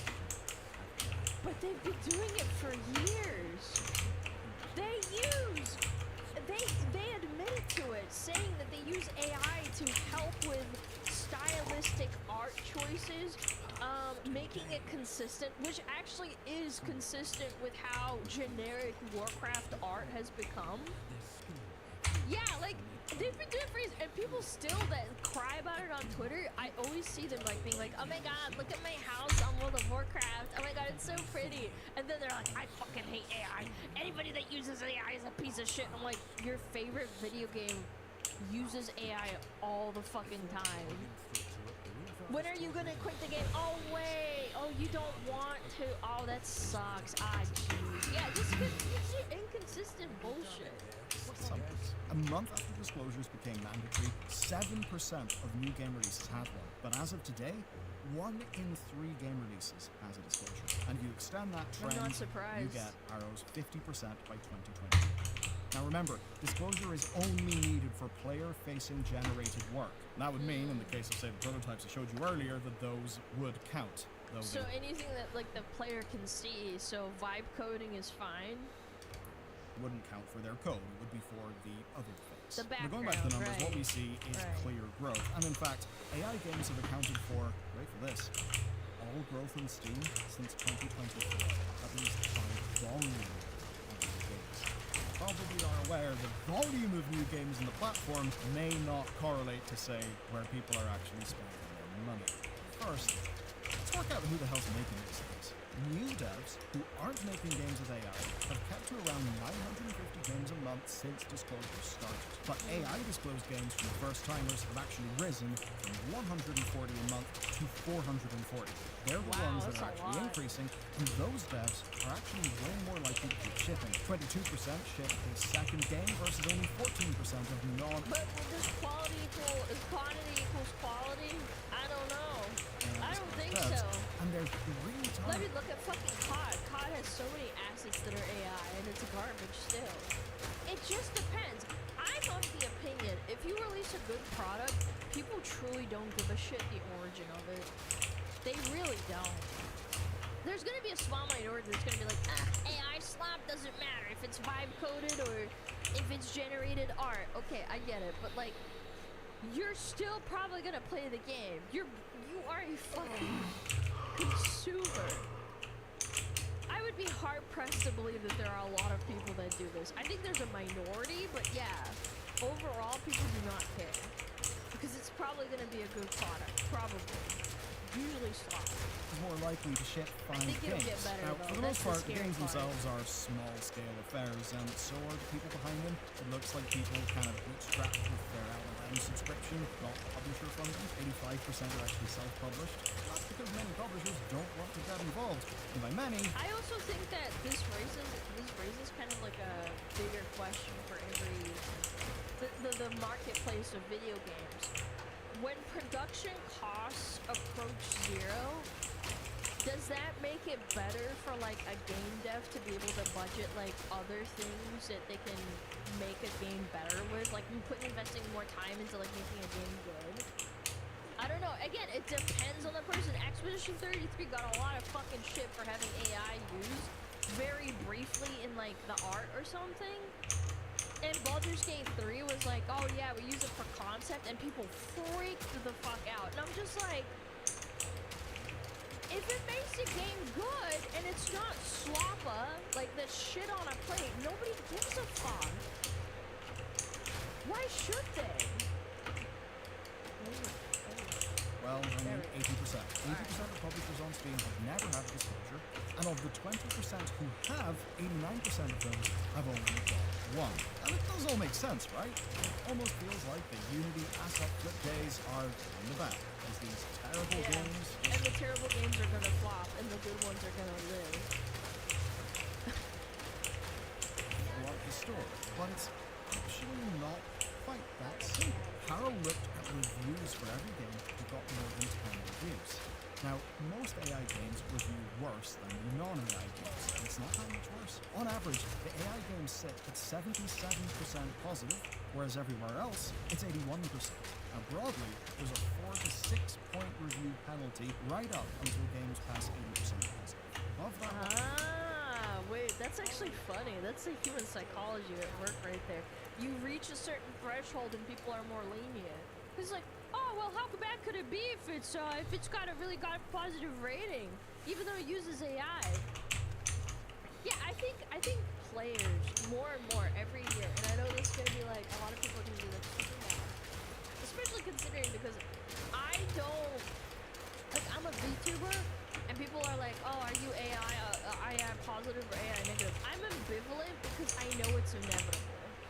All of my art has been already churned through so much like AI generation or whatever the fuck. It's that like, I think that it can be used for like helping people more as a tool than a fucking crutch for like, oh, well, I'm just gonna generate art or I'm gonna generate music. You could do it yourself. You either don't have time or money. That's where I think AI is going to be like used as a replacement for labor or just costs. You can't truly replace human beings. You're still having to put in like human effort, human thought into it. Again, the more advanced the tools become, and again, it is getting better. You can't even deny it. No matter how anti-AI you are, it is getting better. And it is terrifying how like 2-3 years ago, it couldn't even fucking conjure, like, I don't know, Will Smith eating spaghetti without... Now it's, like, pretty convincing. Like, I don't know. I've used this metaphor before where people used to say, like, oh, I used to get, like, AI videos all the time on my Twitter feed. And I'm like, you still do. You just don't realize it. Yeah, oh, Twitter's doing such a good job. Or Instagram's doing such a good job of hiding AI. And I'm like, it's not. It's not hiding it. It's just it got better at camouflaging because the quality went up. The share of non-AI games climbs really, really fast. Now, is it maybe because these games are cheap to slot? Survivor bias? Yeah, exactly. The opposite. You see, the median AI game is $4.99, $1 under everything else, and they barely charge any more than $30. And the price actually sets the size of the review panel. Cheap AI games have a free 20 penalty, and past $20, it is 8 hits. Which certainly makes sense to me. The second a dev asks you for more money, any hint of poor quality from AI just hits way harder. What we've learned is it's not really a question of just low quality shovelware being pumped out. I mean, you can make the argument, like, even like saying, oh, I'm gonna charge more for McDonald's than like a handcrafted Michelin star plate, because people can justify it with, oh, a human created this, they touched every little piece of the food on the plate and they had to arrange it in a certain way, you know what I mean? As opposed to like, oh, it's just McDonald's, they just fucking smacked it together. Even though a human did it, obviously it was smacked together in its low quality. You know what I mean? I think that's where people's brains try to justify like increase in quality of paying for something, right? These games do seem to have McDonald's is at least overpriced. Yeah, that's where a lot of people are just like, I don't want to pay this much money anymore. That's the psychology as well. It's working against them. People are actually not buying McDonald's as much as you'd think they would. Baseline quality for the people who buy them, and I imagine that for the people who buy them, little caveat is doing a lot of heavy lifting now. But yeah, we basically see that a low price takes the skin off the plates. But of course, first it comes down to the types of games that AI is used to make. AI clusters where content is cheap. Harrow basically is able to see this in the genre data. We see the trading card games top the chart with 39% of them disclosing AI use versus 18% of gamers overall. And you can see why. Card art can be templated, the gameplay is systemic rather than, say, relying on a dev team making loads of handcrafted content. Now, if we flip... wasn't the TCG game that everybody played at one point, wasn't that kind of like AI assisted generated? I forget, wasn't that one the TCG shop game? Yeah, like not a lot of people gave a fuck. Even the VTuber community, which is pretty like, I would say it's pretty anti-AI leaning, right? A lot of people like watch their favorite VTuber. Was it the Bazaar? No. The TCG shop. I'm pretty sure it's called something. I can't remember. Yeah. People like watch their favorite VTuber play, and like HoloLive played it. Everybody played it because it was really popular. And like I didn't see people fucking shitting on it all the time. That to genres where craft is the real selling disclosure on point. Steam The page. AI Maybe I'm rate thinking of something collapses. else. Only 9% I of forget. hand-drawn games carrying AI disclosure, 10% of cozy games do, 7% of Metroidvanias do. You can basically see what's going on, and it is, as Harrow puts it, that AI stays away from anything that is defined by craft, skill, or hardware. Hardly a glowing assessment, but what's interesting is if you cross-genre with reviews, you find that strangest of all, quality and sales have decoupled. What sells, right, is content-hungry systems games, the likes of Sims, management, adult titles. They rated a middling 73 to 83%. Platformers actually rate best at 86 to 90%, but they get barely any sales. Only 2 or 3% were able to reach Harrow's 3,000 sales sort of barrier of a game being basically decently successful. And what that amounts to, in his own words, is that the highest rated AI games are commercial dead ends. Now, I'd say that some of that is just saturation, of course. In a market that's already crowded with, say, platformer games, an AI disclosure may be one way to get people to ignore your game. And that's why some developers have tried to find ways to make the disclosures work for them. Because they want you to know that they kind of feel bad, or at least mixed, about what they're disclosing.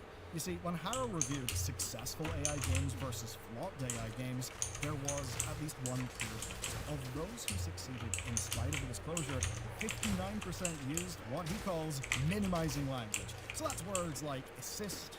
I think this will flip at some point. I don't know when, but eventually it will just flip around. People will become more desensitized and more accepting of it. Auxiliary, supplementary, It's just you can see right how those now, kind of minimize the role.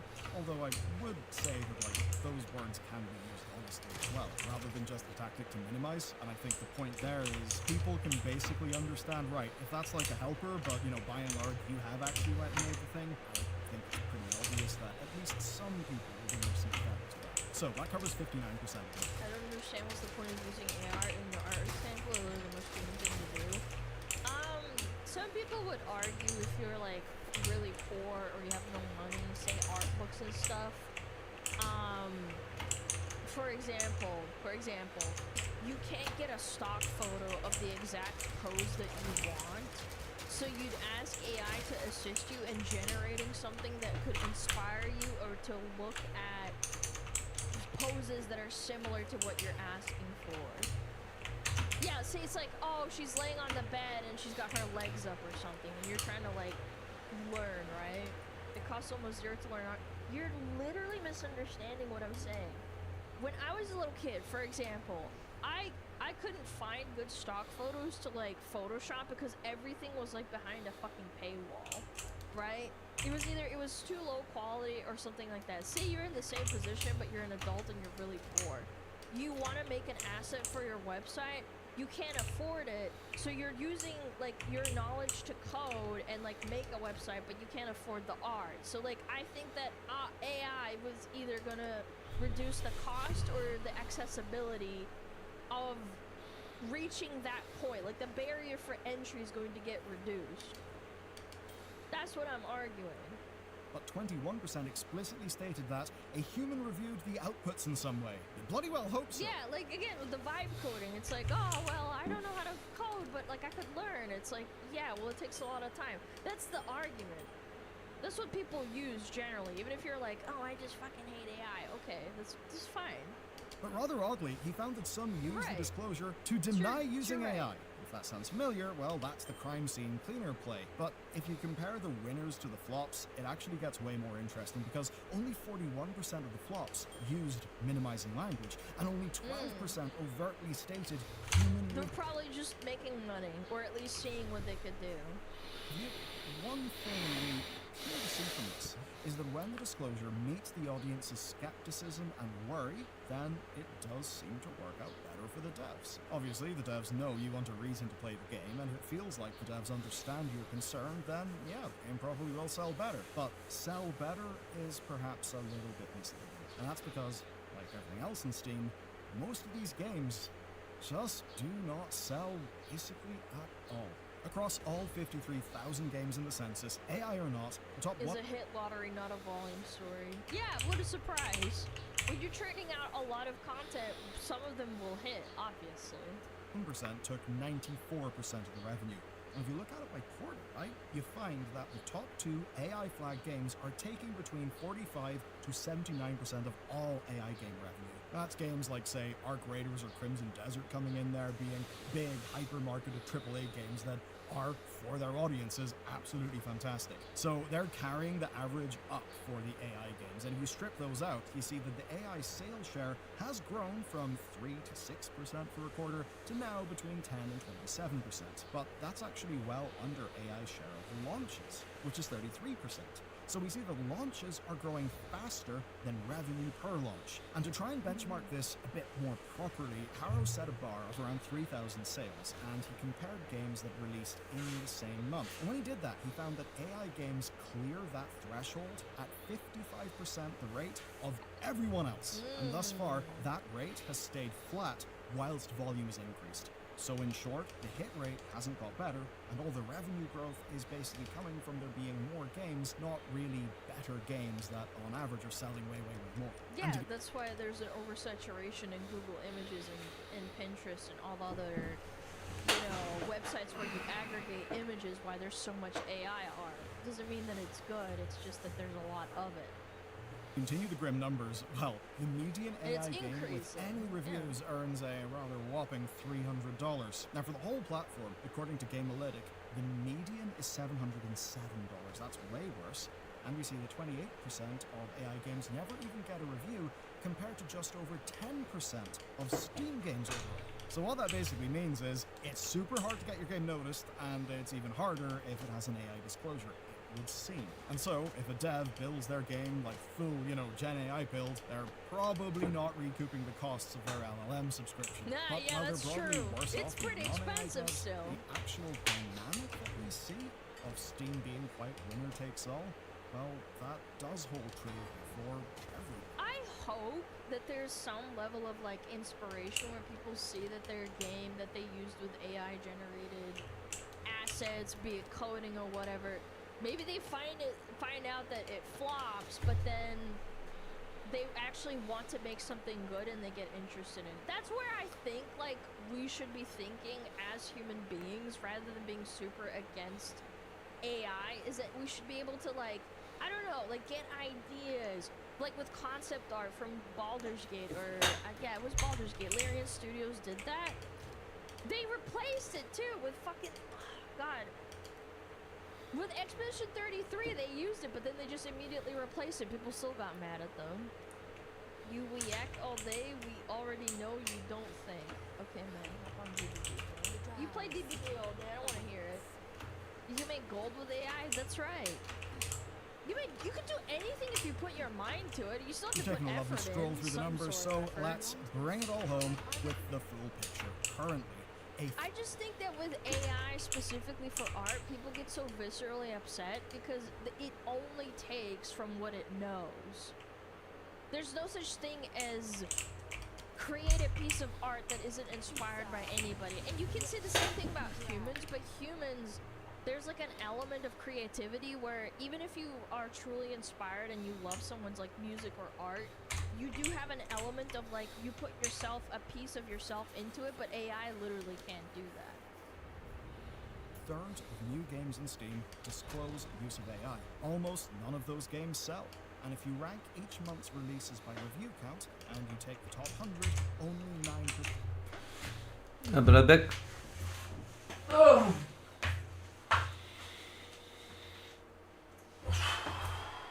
What a shape.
Exp Collector.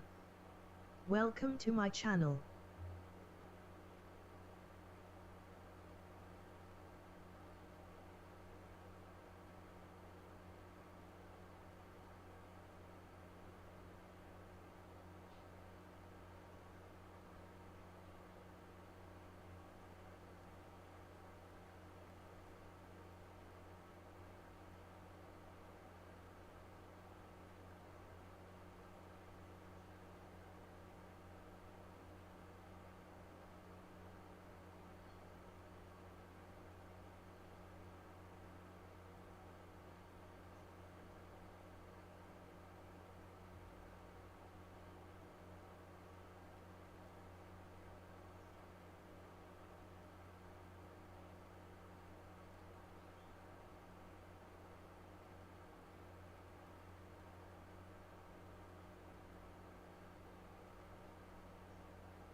kad ste vi došli? Dobar dan. Pa ovo pre nekih pola sata kaže otprilike. Ja vas nisam čuo. Ako ste ja sam pričali... stao. Ako ste pričali, ja još ništa čuo nisam. Sedli tu, sedete. Nije do mene. Samo lagano. Hvala vi. Thanks.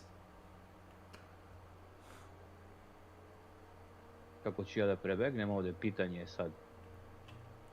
A šta bi htio da prenebegavaš? A igram ovdje Hordu.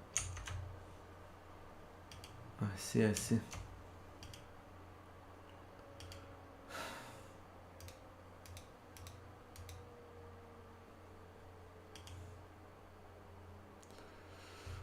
A, Hordu... Zombije. Hord,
We were more united back during the first wave.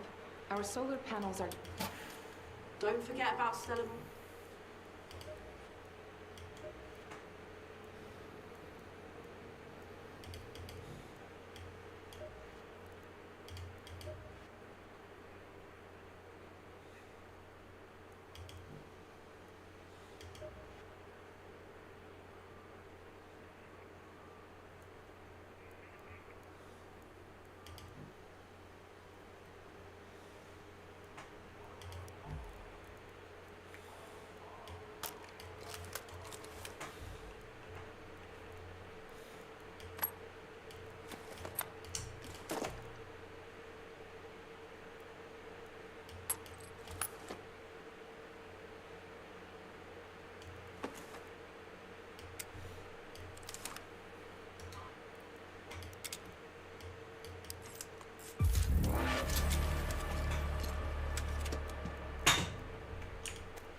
engineer was headed to the substation south of the spaceport, near the security checkpoint.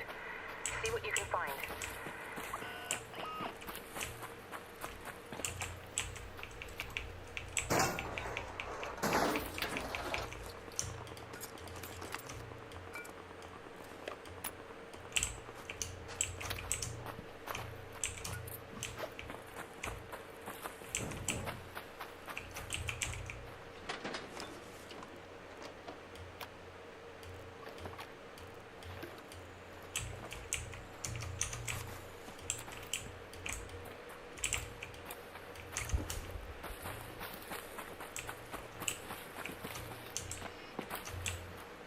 Hello, Raider. Lol.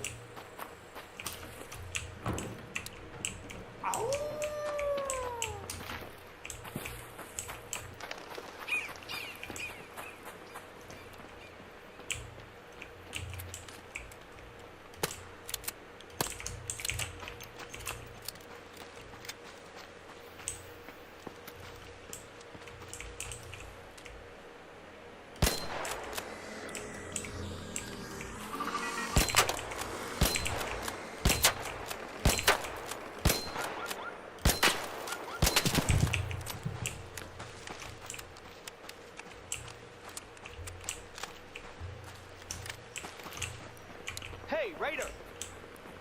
Hey. Howdy.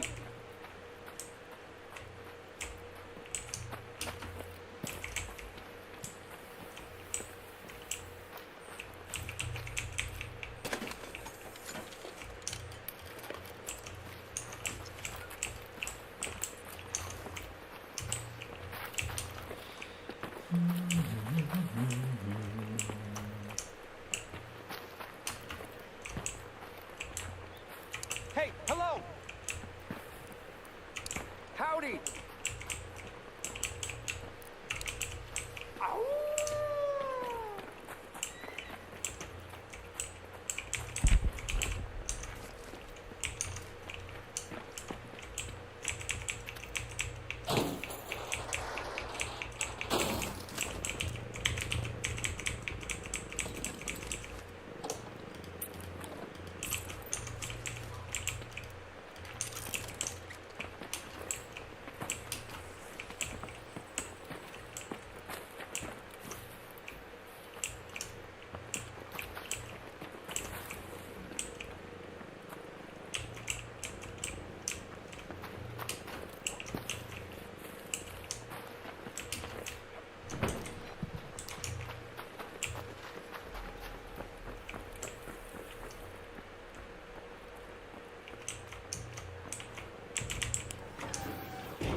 Hey there. Howdy.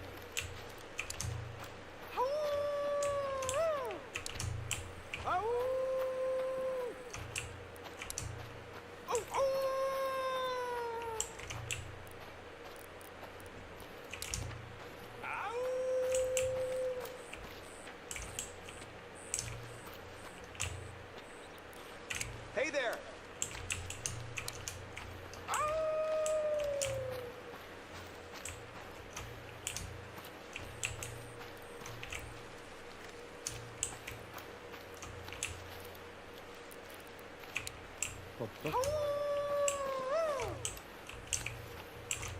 Našao si nešto?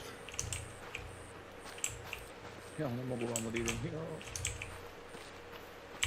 A mogu vamo, ali.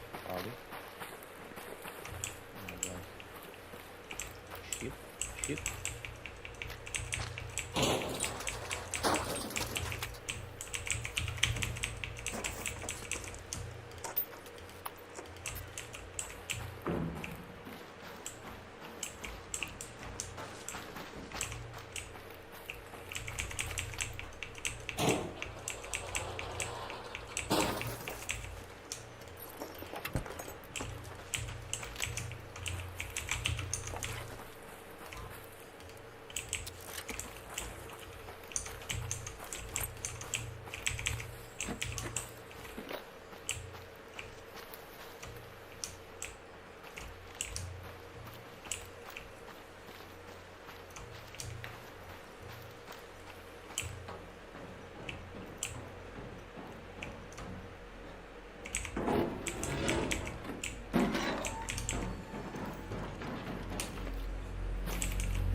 Ode glavice.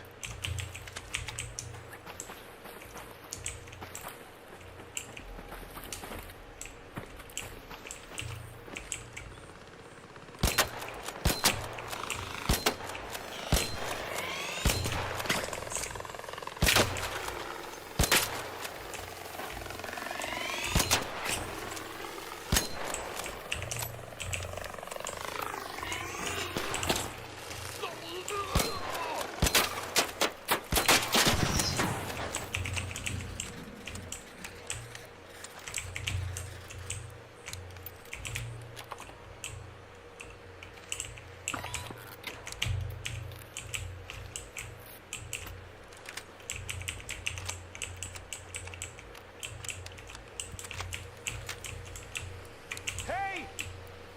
Howdy!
Kakav karnič, ljudi moji. Yes. Howdy!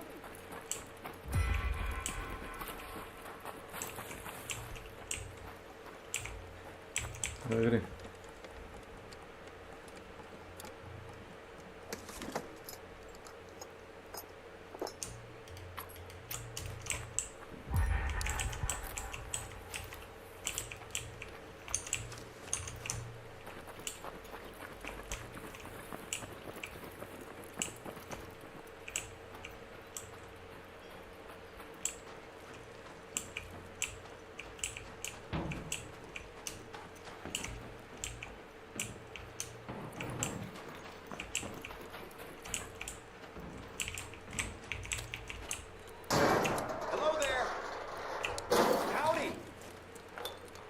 Kako nasilje nad mozgovima. 9. wave, majko. To su strašne stvari, gospodine. Da vam kažem.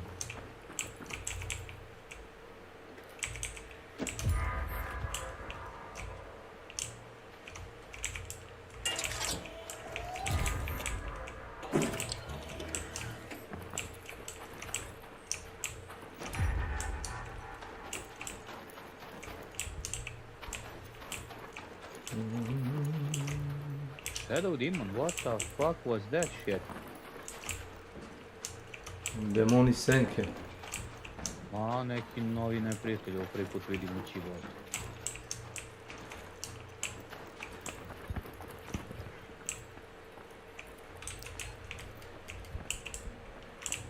Kaže, I wanna tear you apart.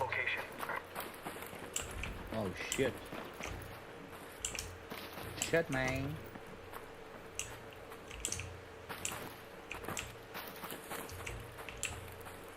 Hey! Howdy! Opet muha.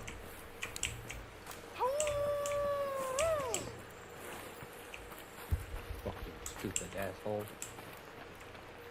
Sad sam ujebe kjero. Sve sam ga, u srce sam ga izbao. Isfrezenkovo. Da, da.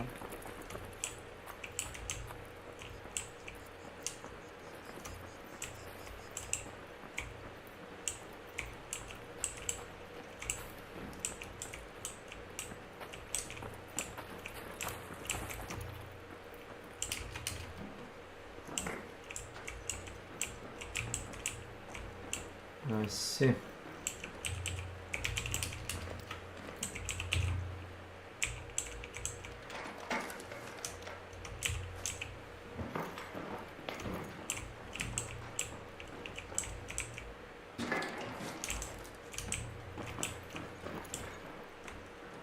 Oh, Mr. Scavenger.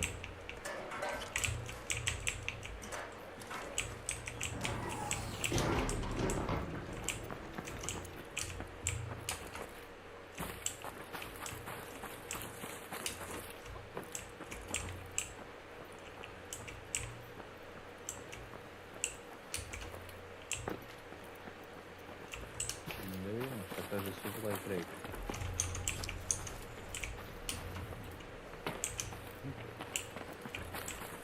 Hvala.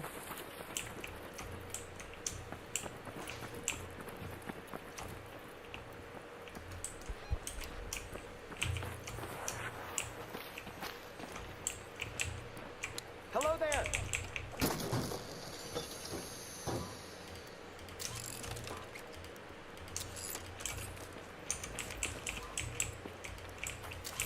For a good pig there is no bed. Pomije.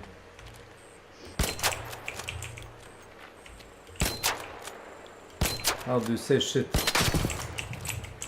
Na engleskom. Na engleskom.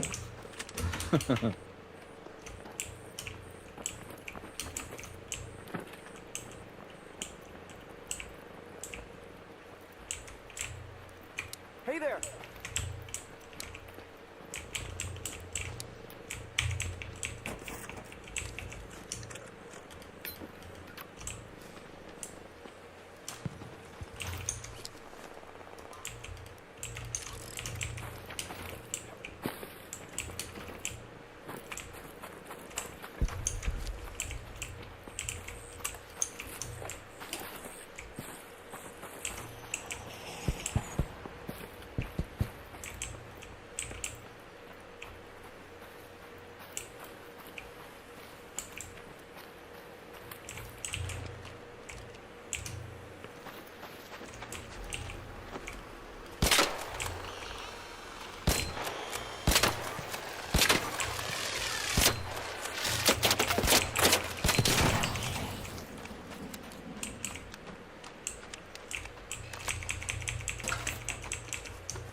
Damn.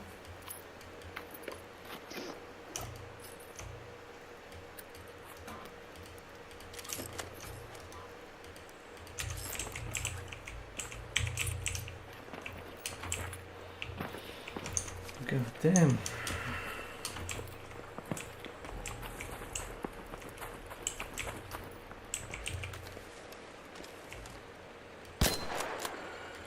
Ne.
God damn.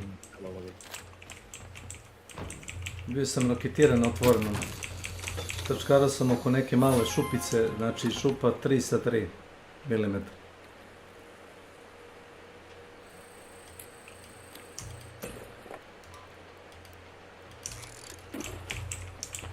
Oh damn.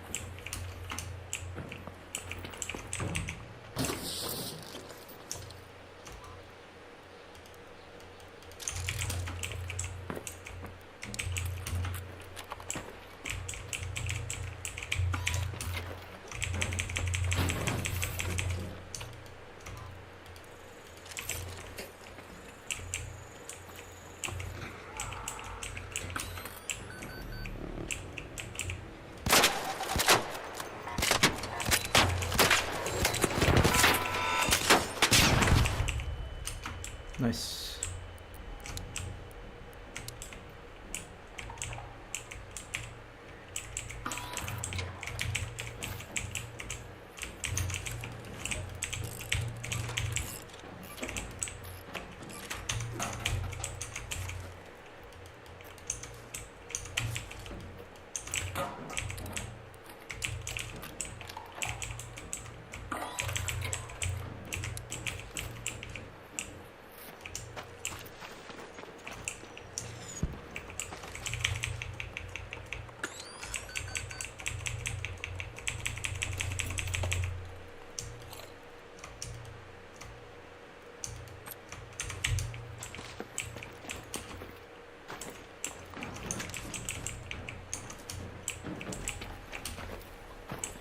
Šizenje ludenje.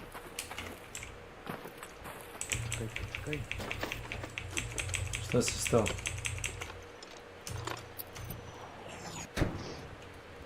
Dobre, pribio. Rađe.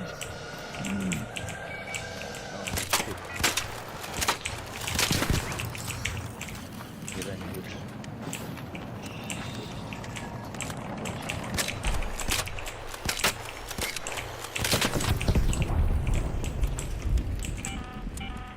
All raiders, arc on screen.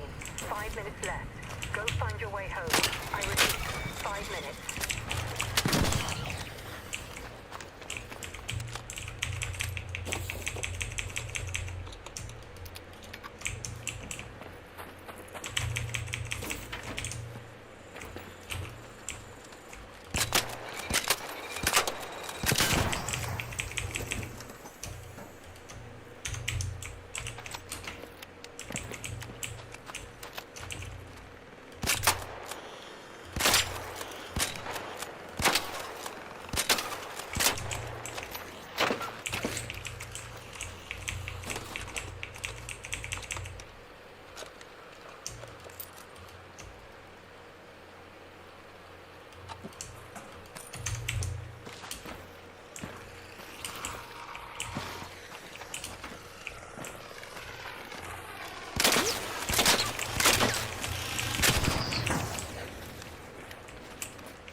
The window is closing.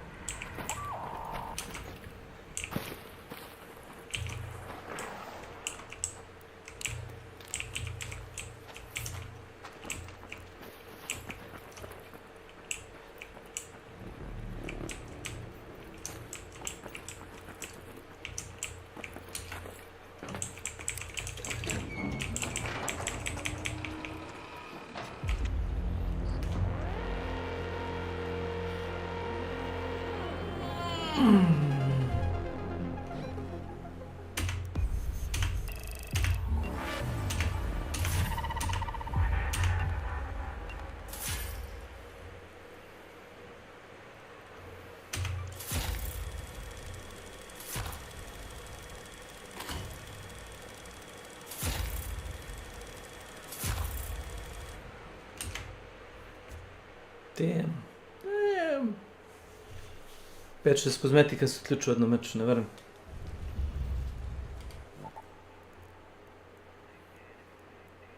Koliko? 5-6. 5, bro. Yes. Moćno. I agree.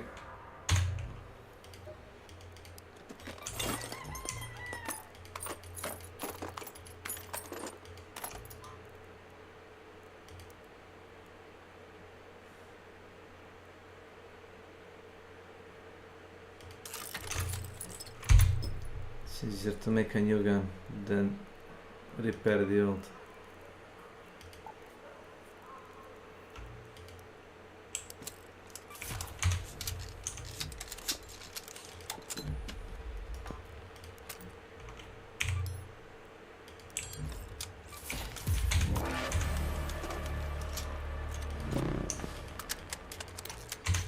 There you go.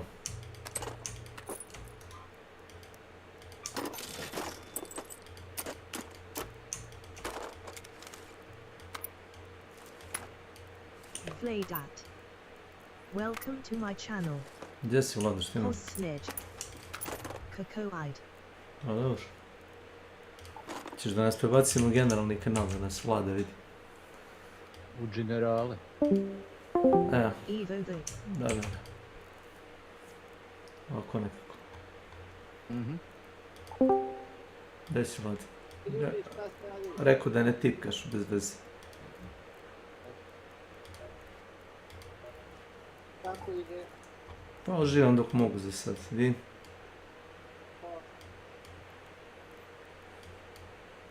Ja sam morao jutro za orivanje da isisam kućnu veru, kućnicu u javira neke švabe i morao sam da izbacim kuće napolje Da bi u Boba Švabe ušli.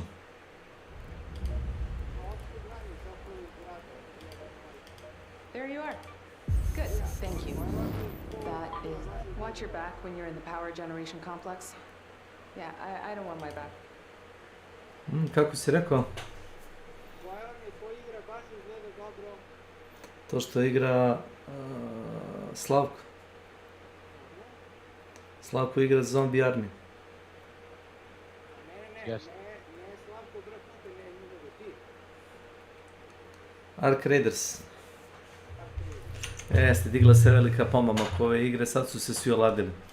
A mene boli briga za to. Meni kad se igra, evo palim igram. To nije moj problem.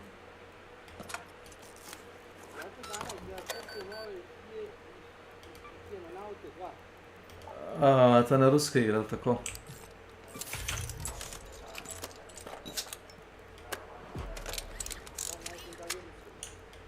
Xenanaut, jel ta? Ili Xenanaut. To je ruska. Nema ništa protiv, samo znam, samo drugačija malo. Isto to, samo malo drugačije.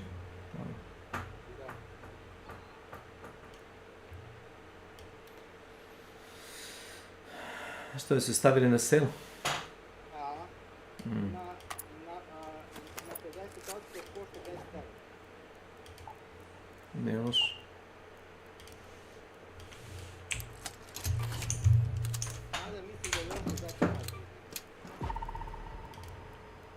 Još ću biti. Nijem.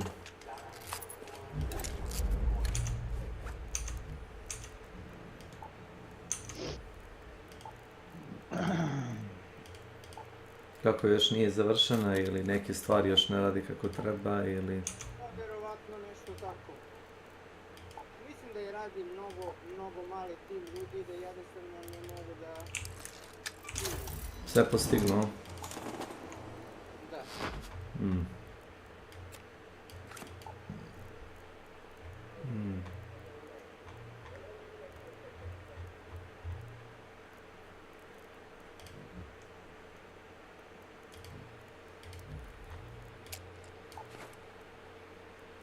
Snake, nisam ti rekao, brate, kupilo mi dete grafičku karticu, znaš? Dobro. Gdje 90, 70, baš je četiri. Kupila je tebi. Šta? Kupila je tebi. Ti si dobio na poklon. A, eto, viš. Viš kakav ćala. Svidjelo? I uz tu grafičku karticu si dali i na tajni broj sve 10 kao to je bio neki bundle.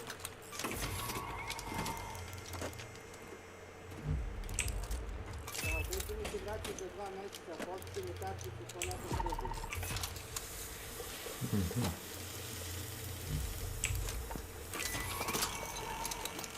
Pa fino.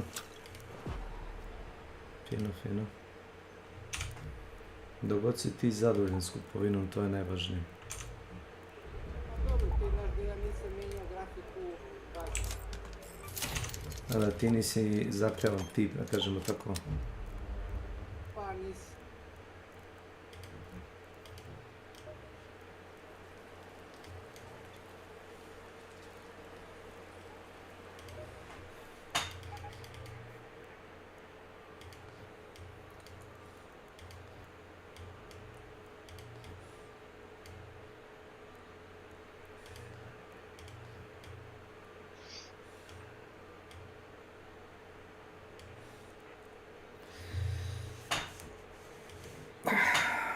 Jesi uzao na popustu onaj, kako se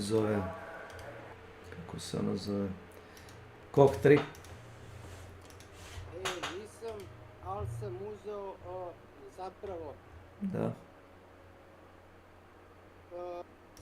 sada ima do 60% popusta na neke knjige, kao svake nedelje daju 10 piše i Da. ovo i bila jedna grafička Lotarija. Da. se mnogo sviđa. I ja sam hteo da je kupim, ali je kupio škurat meni kao poklon. Znaš. Grafička novela, kao strip, ali nije baš strip, koliko ja znam šta su grafičke novele. A. Fino.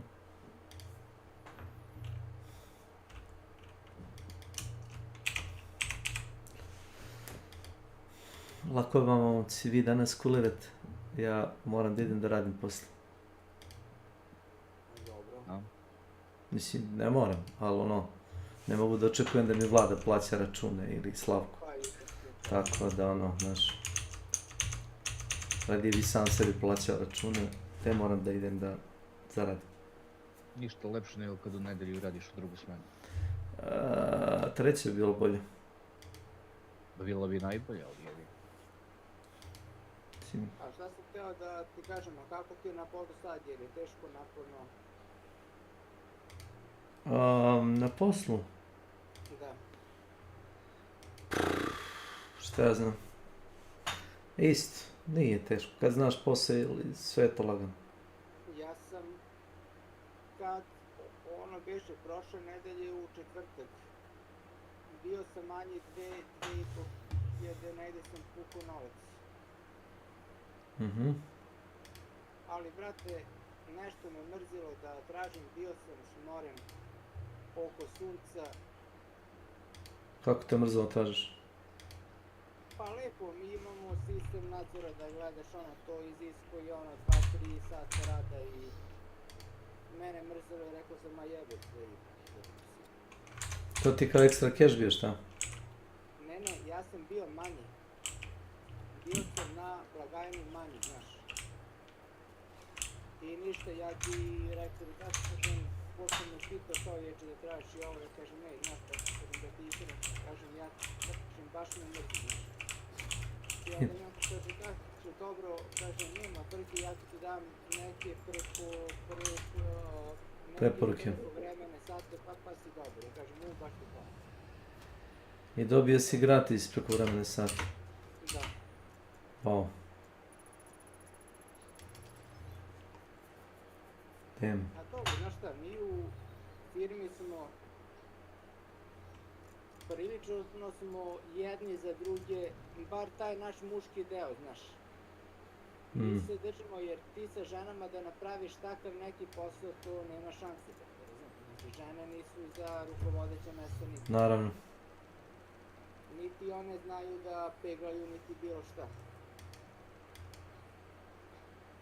Ali zato, nije juče, u petak, u Paraćinu bila neka frka, jer možeš, Vlado, da odeš da ispeglaš to šta je bilo, mogu i odem i rešim.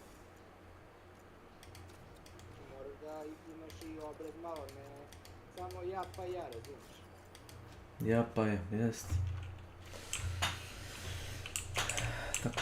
Kako se kažete?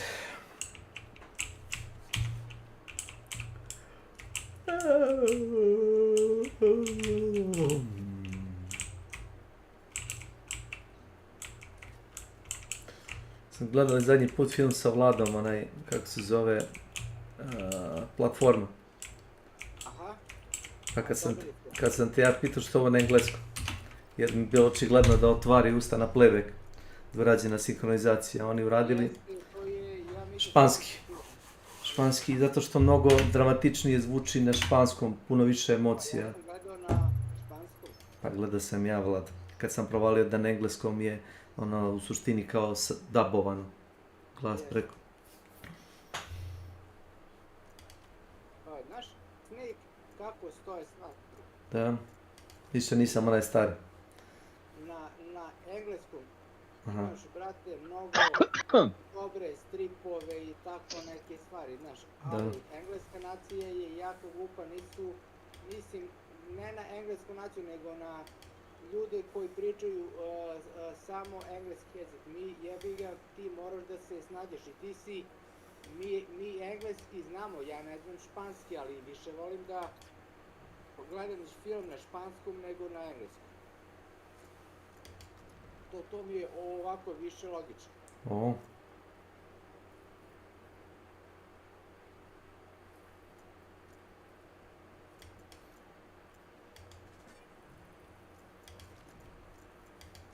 Fino. Neša kaže da mu je dobro na novom poslu. Čuo sam se juče s njim, znaš. Ko ima novi posao, nije se falio ništa. Pa, Neša radi na nekoj farmi, znaš. Kao agronom, šta? Pa ne znam, brate, šta radi na farmi. Mislim da tamo svi rade sve, ali mislim da mu prija. Ono što nije dobro, što opet sa ovom nesrećnicom hoće da napravi nešto, a ono je, brate, bolid, razumiješ? Ona što je bio šizeo kod nje, ta? Jes. Opet ista stvar. Opet ista stvar. Nisam mnogo bister i to, razumiješ, ali... Nisam ja. Ja sam oko nekih stvari baš oštar, jer ja ne volim da me žene znam se sezi. Te uče žene za nos. Ti zlatna pička, majke ti da nabi. Razumiješ? Šta će, muškarci su emotivci, žene iskorišćavaju to. Pa jeste, nego mi je žao što je mlađa od njega, a njih ne bi ga u zramu.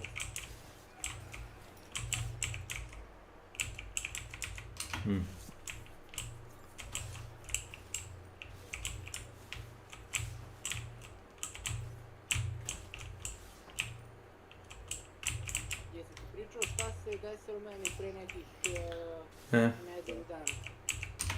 Mislim da nisam. Ne. Ovako, radnja se vraća 3 meseca unazad, znaš.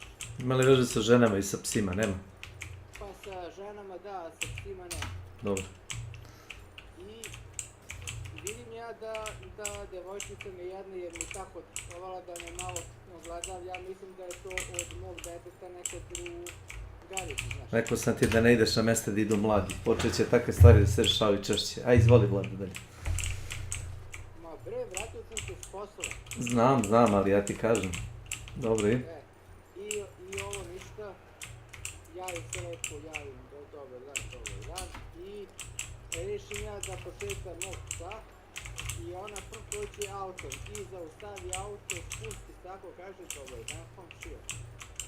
Mislim, rekao je to drugači, znaš. Da. Ja kažem zdravo komšinice i ja sad sam siguran da nije stigla, da nije stala, da mi se javi sama, ja znam da je tu po sredi nešto. I ne ide i sa nje neki auto. Da. Ja spustim kod mene stup da se uparkira i da vidim šta hoće. Kažem, ajde da se uparkirate ovde. I ona kaže, znaš šta? Ja želim da ti kažem da ja znam da si ti meni razbio retrovizor na auto. Kažem, šta sam bre radio? Kaže, ja znam da si ti meni razbio retrovizor na auto. Uvaćen si, Vlado, uvaćen si. Bez dranja, bez histerije, bez ničega. Da. Kažem, komšnice, znaš šta? Kažem, ja još time nisam počeo da se bavim, znaš. Da.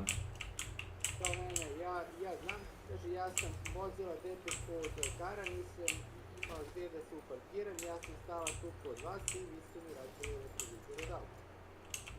Kažem, ja stvarno nisam, i ako hoćem da se uparkiraš ovdje kod mene, znači nije problem, samo mi reci, to je sve okej, znaš. Da. I ništa, prošlo toga nekoliko dana, ali ja osjećam, brate, neku energiju, jer ona stvarno misli žena. Da si ti izlekovac. Da. I zovem ja druga jednog što u zgradi živi, a ona živi na vrata do njegovih vrata, znaš. Znači, pozvao si drugaricu kod sebe. Ma ne, zvao sam druga da se raspitam o njoj, da li je neka ulica, da li je ono. Ali drugi je nedefinisana imenica, može biti muško i žensko. Muški drugi, ženski drugi. Pa može. Ali obično drugi je muško, a drugarica... Obično, da. Dobro. Osim u slučaju MUP-a gdje su mi drugovi i muški i ženski. Eto viš, oni su službeno drugovi. Da, eto. I kaže mi da se usela tu skoro da mu deluje skroz normalno. I ovo kaže nekad se javi, nekad ne ovo. Da. I ništa, rešim ja da ne ostane to na tome, ja iskupam neko dobro vino, kapu 200 grama, milku 300 grama i sotića. Čekaj, Vlada, zvuči kao da se pravdaš, kao da si ti nju stvarno udario i onda pokušaš da se skupiš. Je li to istina? Ne, nije. Dobro, samo sam to da utvrdim. Ja sam išao do nje, znaš, Da. i otvori vrata, ali prvo nije bila sigurna da otvori vrata, znaš. Možda si neki nasilan tip, da. Da, i onda mi kaže, zdravo komšija, zdravo.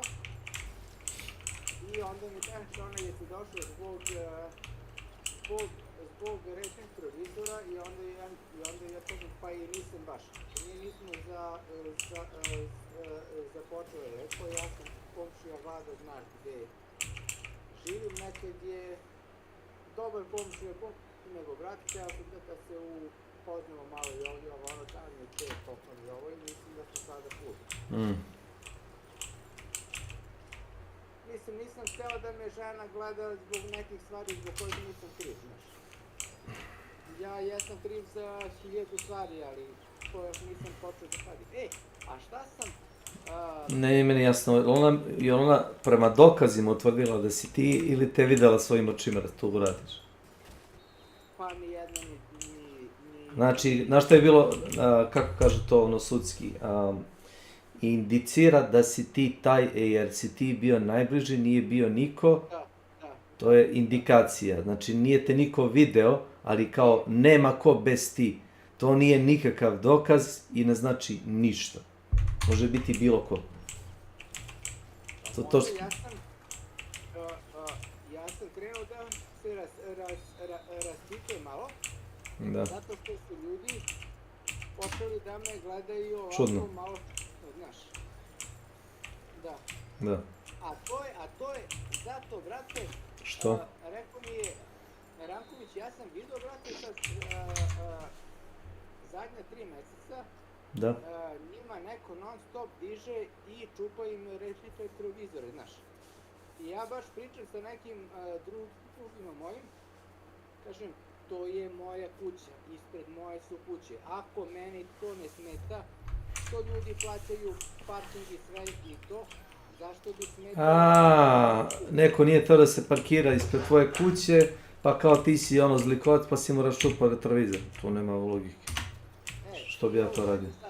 I onda mi Ranković mi kaže da ima jedan manijak. Čovjek, znaš, ali taj čovjek je mentalno nesposoban i da on voli da pravi ta sranja, da su ga vodili u muku mnogo puta, pošto je nesposoban, brate, nisu mogli da mu naprave ništa, znaš. Mogu da ga isprebije. Pa, brate, nije ovo komunizam, znam. Za ceo život. Da? Mislim, jeste malo glupo. I ja komšenici, kako kažem, znaš, dobro, reci mi koliko je datuma to bilo da kameru vratim, pa da vidim... Imaš video nadzor ispred kuće, šta? Da. Opa. Kao, pa to je bilo pre 3 mjeseca, pa što mi nisi rekla pre 3 mjeseca, nego mi sad kažeš. Kao, pa ja sam mislila da ti da dođete kod mene na pumpu da kupite. Šta, gorivo? Da. Gorivo. Što bi kupovao ako su skupi, da para?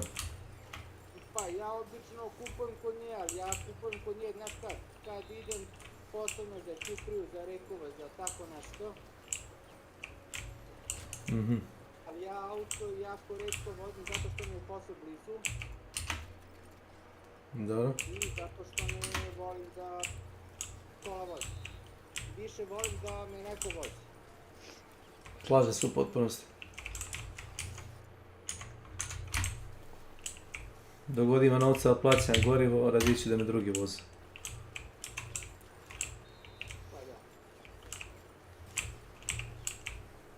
Ima toliko ljudi bez posla koji znaju da voze i imaju vozilo. Što da im ne napravim uslugu? Eto da bi ja imao kola, kao Jack neki.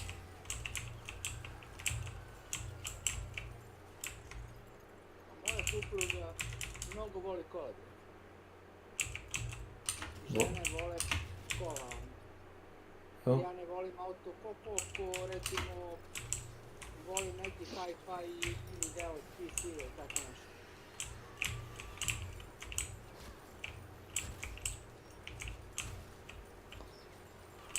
Ja bih pre rekao da žena vole nezavisnost koju im automobil pruža. Znači da ne zavisi onda od toga da je neko voza tamo kao, da kažemo, prirodno, fizički slabi, ovo se staje po znacima navoda, pol u predominantnom muškom društvu, također po znacima navoda, predominantno, to ne znači ništa. Te da ona ne bi morala da pita nekog muškarca da je taksira, ona se osjeća oslobađajuće kad može samu sebe da negde otaksira, da. Ne tvoja žena, bilo koja žena. Ne zavisi ni od koga u suštini. A koleginica iz bivše firme, ona je našla posao u toj firmi da sam ja radio, zato što njen muž zarađuje dobro, ima velike voćnjake i to.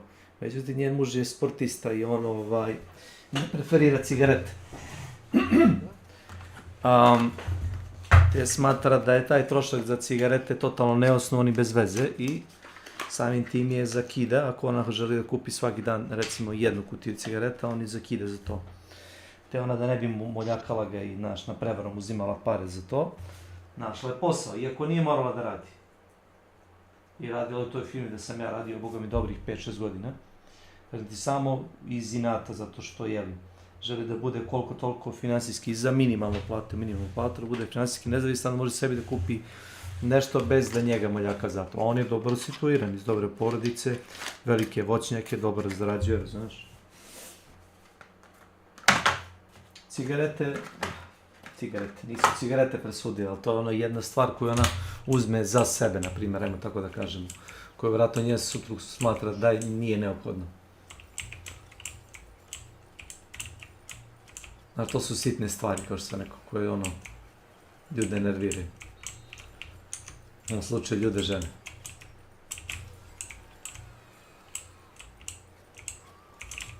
Zamisli, živiš u domaćinstvu gde neka osoba, recimo suprotnog pola, tebe preispituje što ti trošiš pare na hi-fi komponente, na mrežne diskove, na, ne znam, na svaki godinu dve uzmeš, ne znam, novu grafičku karticu ili promeniš procesor, što bacaš pare na to?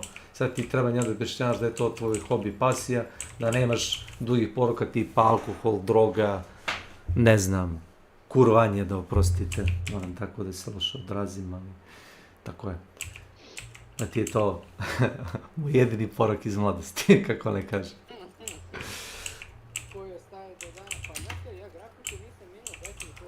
Znamo mi to da nisi. Znamo zato što si zakucan za Koh 2, koji je dosta grafički zastarao. Jeste, baš tako. Sve je u redu, Vlato, razumem. A i cene grafičkih kartica ne idu ni tebi na ruku, ni meni. Ja ako imam nešto novca, ne želim da dajem $1.500 za nešto što je, razumeš, nije kvalitet koji ja želim. Ne radi se o tome da imaš ili nemaš novca, radi se o tome da ne želiš da pretplatiš nešto. Ti vjerojatno isto poznaješ delove audio tehnike koji, ono, recimo, pre par godina su bili razumni, da kažem, a sad su, ono, u nebesa dignuti. Jeste. Rekao sam Slavku da bi volao da kupim PlayStation 4 Pro. To ti sad nije trošak neki, 200-300 evra, mislim. Pa to. Za 250 može da se kupi sa garancijom od godinu dana. Ako možeš dobiti garanciju na tako star proizvod, to je okej. Pošto je to već odavno. Da je firma koja radi to. Ako kupuješ od firme, okej. Ako nije fizičko lice i ono na reč ti on kao, znaš, daje, pa kao zamenit ću ti ja to nije neka garancija. Ne znam kako si se opekao s tim ili nisi, ali... Pa za sada nisam, brate, ali... Ipak više volim da kupim preko firme.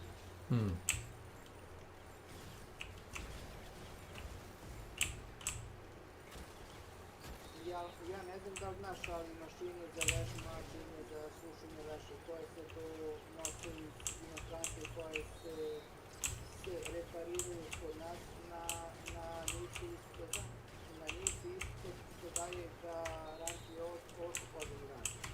Na reparirane mašine? Da. Pa dobro, ako je u pitanju startu kvalitetna, da kažemo, roba, mogu da razumem zašto ljudi i daju garanciju.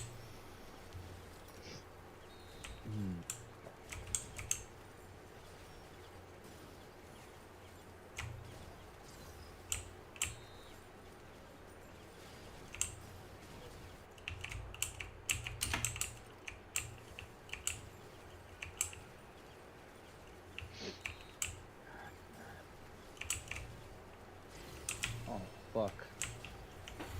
Pucaju vagoni, kolege. Vagoni? Vagoni. Ti si u nekom vozu? Nisam. Neka hord mapa ludilo. Ali vozovi su oko mene parkirani. Koloseci. Nisam te pitao, Slavko, jesi čitao našeg pisca Pekić. stoje tri knjige, koje se zove Dogon, tako nešto. Dogon ratnici. O, nemam pojma, brate. Ti si nešto meni pričao o tome, Vlado, pre. A? Pa lepa je fantastika mnogo. Nisam znao da si ti, ono, u tim vodama. Brate, ja fantastiku... Obožaješ, a? Ja poslije da sam jeo za doručak. I jako mi je drago što sam dobio na poklon ovu grafičku... Ovo kompanonu.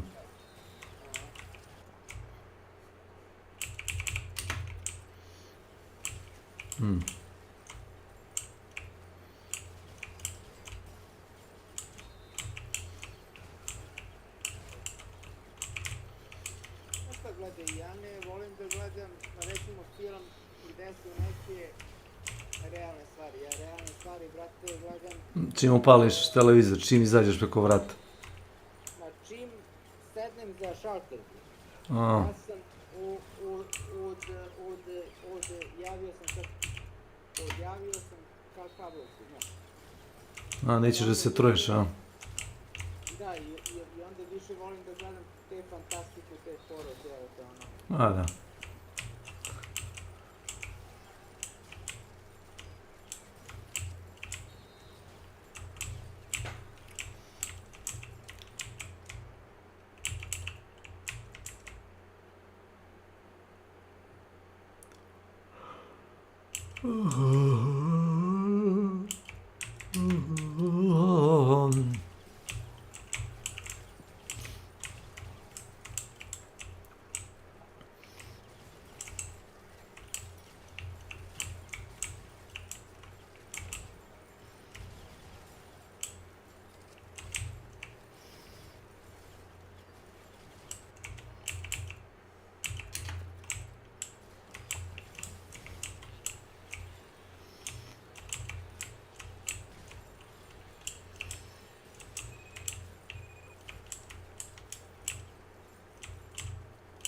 Se slave puce, sine.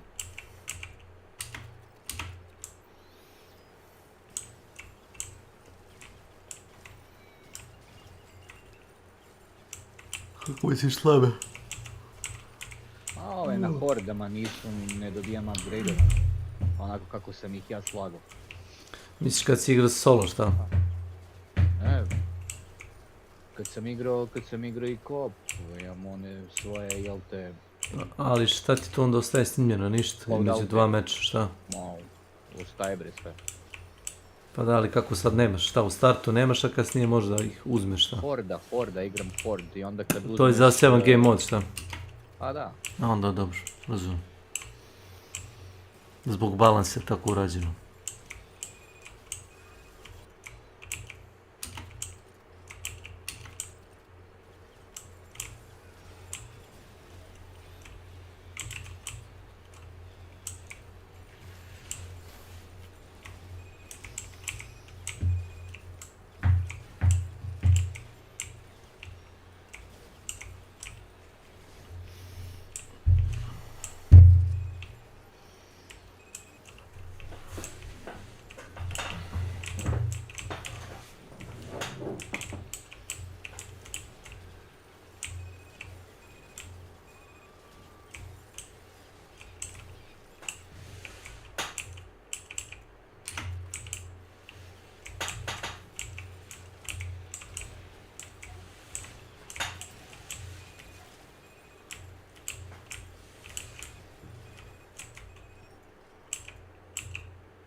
Kako to mislite?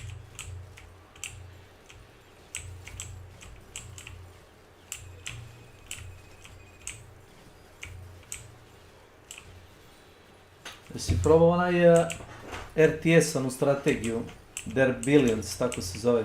Mislim da se Kinezi pravili. Neki kineski studio. Ima ih milion. Their Billions. Ne. Igra se... Pričat za ono drugo što mi rekao jesam. A za ovo nisam čuo. Ček da ti bacim. Baš ih hvala. Pogledaš. Možeš da igraš ono u real time-u, a u bilo kom trenutku možeš da pauziraš igru i da pogledaš, ne znam, ako te napadaju na drugu stranu ili ako želiš da postaviš, da kreneš da praviš odbranu na dve strane.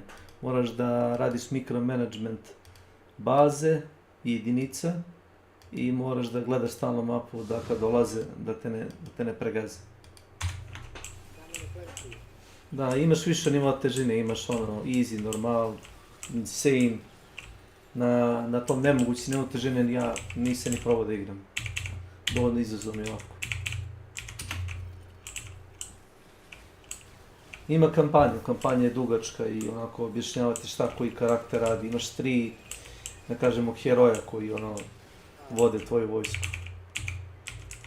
Kako ideš kampanju, tako dobijaš kasnije sve jače i jače jedinice. Priča isto je interesantna, mogu da objasnim, ali radi bi pustio ako budeš ikad uzeo da igraš. Dobro, ali ja volim da slušam. Priča ide tako da je civilizacija ostala bez hrane, naravno, i resursa.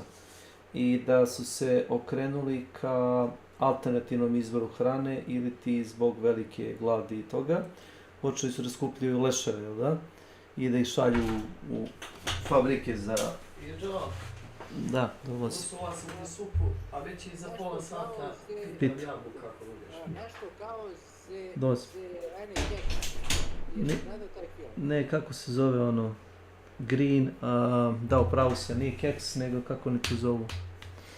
Green soil. Šta je sol, ne znam kako se zove.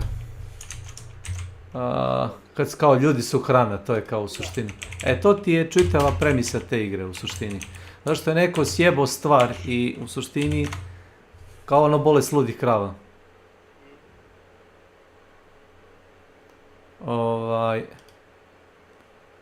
Napravili su hranu od ljudi, jel da?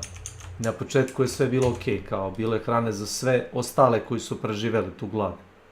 Međutim, znaš, genetske mutacije, modifikacije i čuda se prenose preko hrane najlakše. I naravno, ljudi su tu zasali motku debelo. Određena vrsta nekoga parazita ili koji pretvara ljude kao ono bezumne, kao kanibale, je počela da se širi među živima od mrtvih, jel tako? I onda su se živi zarazili od te škart hrane, da kažem. I ti si u suštini pripadaš ostatku ljudske imperije koja se tipa sva sućurila u jedan mali grad, a sve okolo tebe su, ne znam, ono da kažemo kraljevstva ili regioni u kojima su ljudi nekada živjeli, koji su ono bukvalno pregaženi od strane tih horda, da kažemo, gladnih kanibala, neđe kažem zombija. Pošto u suštini oni još uvek, većina njih su zapravo obični ljudi, samo ono, više ne žele sendviče, žele ljudsko meso i dedu. Kao onaj film, kako zove, 28 dana kasnije, znaš, onaj virus bez snila. imaš par, da kažemo, malo ono, jedinice, pošto je to strategija, da imaš vešticu koja vrišti i jako brzo trči prema tebi i dovlači čitavu hordu, imaš mutanta koji je ogroman kao super čovjek, ono, koji ono trči i razbija ti zidove. Ako ti treba običnom, da kažemo, tom nemrtvom, da ti razbije zid tipa 50 udaraca, 100, njemu treba 3 udarca. Ako ne obratiš pažnju da prolazi. Spor je i spor udara, ali ako ti priđe zidu, zide više nema.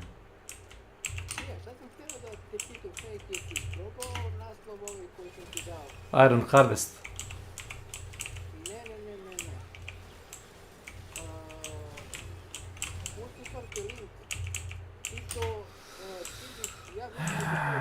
Šta Vlada? Kako se zove? Radnja se dešava na... Kao ti si neki svemirski pirat, pa upadaš, kraftuješ, pa skupljaš neke stvari. Je to onaj Warhammer, kako se zove, Rogue Trader? Nije Warhammer, nego je... Imaš čuda neki naziv, nju je radio neki indijski studio. Kvazimorf. Nešto... Kvazimorf.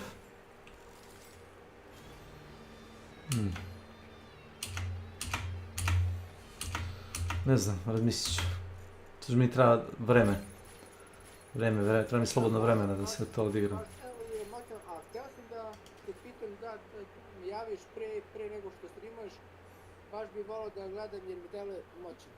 Ako budem uzeo i streamao, definitivno ću te zvati. Nego slušajte, momci, ja idem da pojedem nešto i idem posle na posao. Da. Čujemo se, momci, sutra se vidimo. Zdravlje.